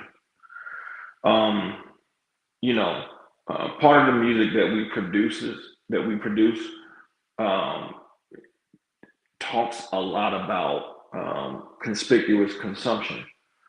So a lot of young people think that getting to a Range Rover level or getting to a Gucci and Louis Vuitton level is something that's easy. No, Gucci, Louis Vuitton, things, designers of that magnitude, that's not something that you buy during tax season. That's a lifestyle. And there are people who live that lifestyle their entire lives. Um, these conversations in Black America as far as this 50-50 stuff is really out of control.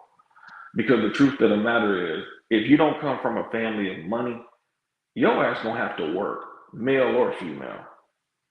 That's just the bottom line. That is the bottom line. You're gonna have to work and you're gonna have to contribute to something that's Period. greater than yourself. Big So, facts. so the question is how are you going to go about doing that? I say this all the time. Every family that's wealthy at a certain point in their history was broke at one point. Every family. There was somebody or some people in that family that decided to make a change. And they changed the direction of their particular lineage. So when you have people coming out here with this notion of, well, I'm not with the 50-50 stuff and this is not in the four. First of all, years ago when I used to have these kind of debates, I used to say this to a lot of females, like, a lot of y'all come out here with these, um, if you want Gucci this, Louis that, blah, blah, blah this. And I will ask them, did your family raise you with that? Did they give you that growing up? Was that your lifestyle growing up?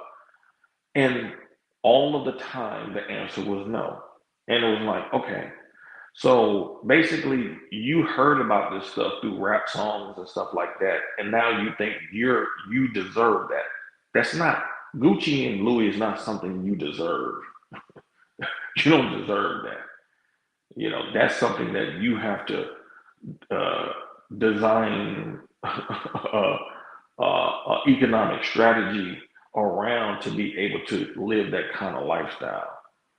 Um, and so we're teaching younger generations bad money habits because we don't understand the power of the dollar. We don't understand how money really truly works, and um, it's making.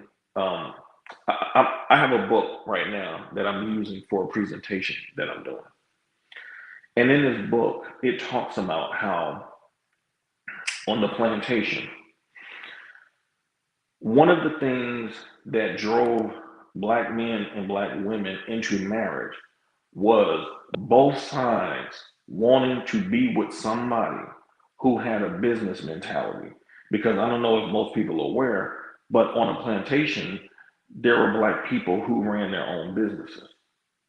And so, even on a plantation, Black people, there were many Black people who had a generational wealth mentality. This book is talking about how there were Black people who were on a plantation who sued for their property once the Civil War ended.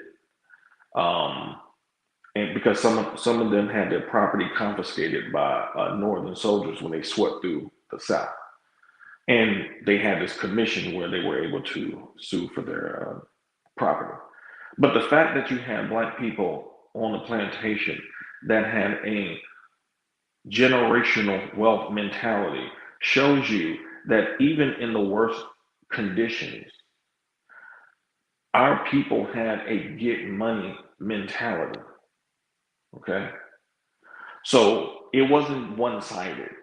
The women, when they dealt with a guy, they wanted to see whether he was business minded. The same thing for men when it came, especially when it came to marriage. They wanted to see if the woman had a wealth building mentality too, because it was a joint venture.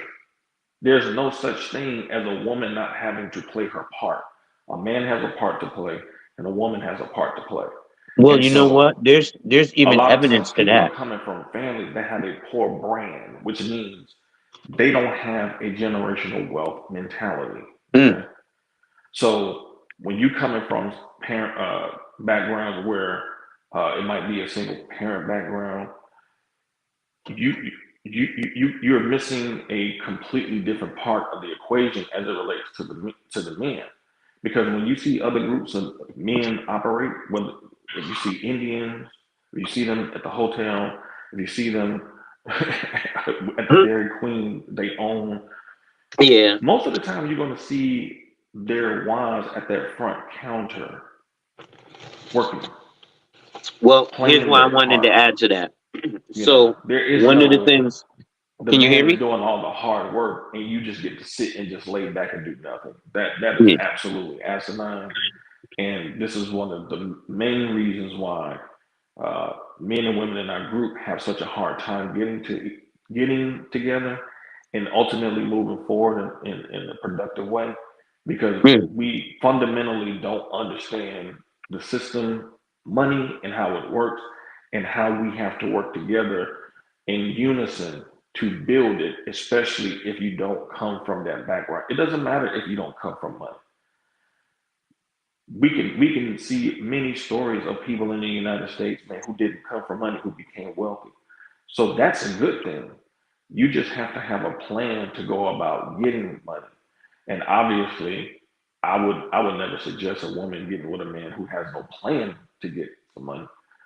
But at the same time, I would never tell a man to get with a woman who does not who does not assist him properly in mm-hmm. that mission, because that's her job too. He Mm-hmm. has to have the mission first, but she has to support the mission second. There is no you get a free ride because you just want one. So we really have to fundamentally break this mentality of this 50 and all this other type of stuff, because you're going to have to put in, because even on the plantation, women put in on the effort. That they did. Am I coming through? Yeah, I'm coming through. Um, and Mister says that's the truth. One of the things that actually absolutely validates that, especially in our community, is when asked what is brought to the table or what are you going to do in exchange for the gentleman who's going to give you Gucci. And generally, the cliche response is, well, I'm willing to help him with his business, ABC, XYZ. And that shows a natural inclination to be a help me, to actually work with what the man has going on. Now, Did y'all hear anything I said? y- yeah, we heard you. Okay, okay. But the ability to work with the man. So the most important part of that and the crux of that is man has to come with a plan. If you come with a plan that's workable, now your plan also has to include when I find this woman, Is she going to be amenable with my program? And that doesn't mean make sure that I got a steak cook when I went to work. That means, are we going to have a generational plan? So part of that generational plan is in our mindset, is in the fact that, like Rael said, when you're born in the United States, you immediately create an estate. And so with that estate, you have to think on a level, okay, I got X amount of you. Finally, you're 20 years old. You know, people live till they're 60, 70. All right, so I know I got at least 50 years to deal with this. How do I deal with it in the most comfort? Because there's going to be a point where I ain't going to want to work no more, because I already see that my aunt, John, my Uncle John, don't like working no more, and he's 58. One day I'm going to be 58. Yeah, that's a long time from now, but it's going to come one day. So it's smart to seek out professionals like myself to help you down that road. Listen to, like, she talks this type of stuff with his sons, right? And those are the things, those small little tweaks over time compound. Because now Sheed's kids are going to start talking about this type of stuff with their friends. Or their friends will see, man, how'd you get your father to buy you this ABC XYZ, and now I see you coming down the street with the latest, whatever sneakers.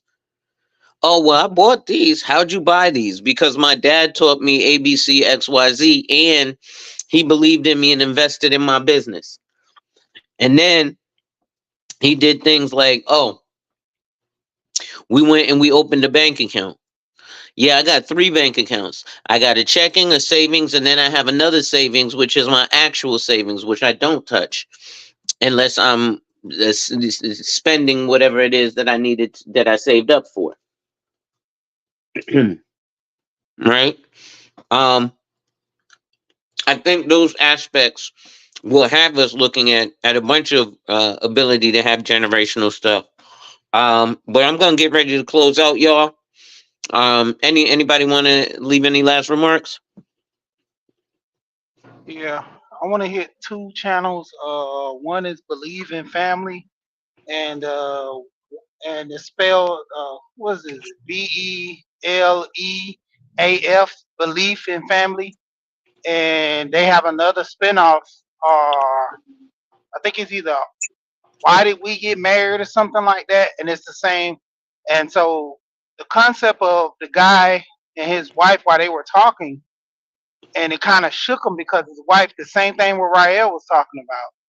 His wife told him, she said, "I believe in you and I deal with you hell and high water, but I married a man who's going to take our family to the next level in life." And she was like, "I'll believe and I'll follow you until you stop showing me that you're not working or doing the best interests of our family." And just like we want a woman to, pursue and do all the things that we need done, women who, a certain caliber, they're looking for the same. Not just for you to take care of them monetarily, spending money. No. Like, what direction are you giving us for us to have, a good life? So that's that's some food for thought. No doubt.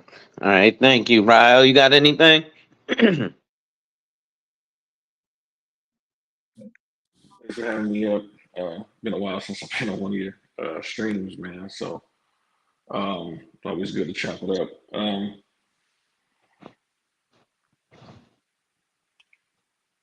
This is one of the best times to be alive, um, because there is such a proliferation of information that's out here that's designed around helping you get your shit together, for men and women. And so, um, me and my fiance was talking about this, and we were talking about our parents and some of the things that our parents had gone through, and how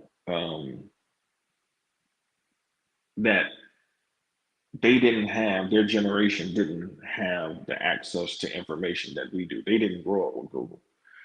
So, you know, you know, things like mental health and stuff like that was not really such a big thing or really priority for people. Whereas we can just get on the phone, boom, Google something, and just find an article written by somebody who chose to delve into that particular topic that we're interested in. The point is that you really don't live in an era of time where you can make excuses anymore, because the problem people would have, or the impediment that people used to have, was the access to information. Most people don't have that issue. If they have a smartphone, they have access to information, and so um, your family brand is the state in which your family is in. That's your brand, you know. And so what you want to do is, as a person, you want to take a look around you and look at your own family before you even look at the world. Look at your family and see what state most of the people in your family are in. Are they in a good position, or are they in troubling positions? Because the truth of the matter is, if you don't get your shit together, that's going to be your lot in life.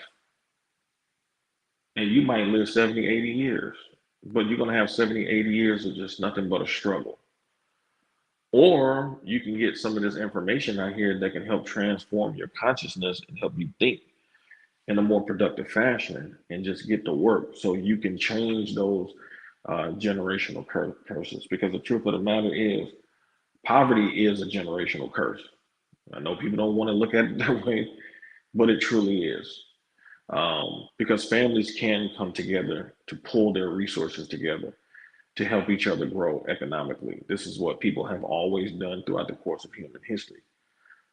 If you are in a family that has no desire to do that, you might want to align yourself with other people who are interested in doing that. This goes beyond blood.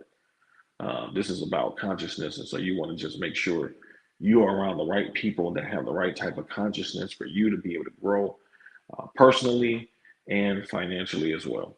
So these are the type of challenges you want to be around to help you get started on that path. Salute. Thank you. So, ladies and gentlemen, it's your boy, the insurance junkie, your fiduciary fella, the all-star advisor Alonzo Hall, your social media insurance broker. And today was just an afternoon chat. I'm going to start having more of these because these conversations are necessary.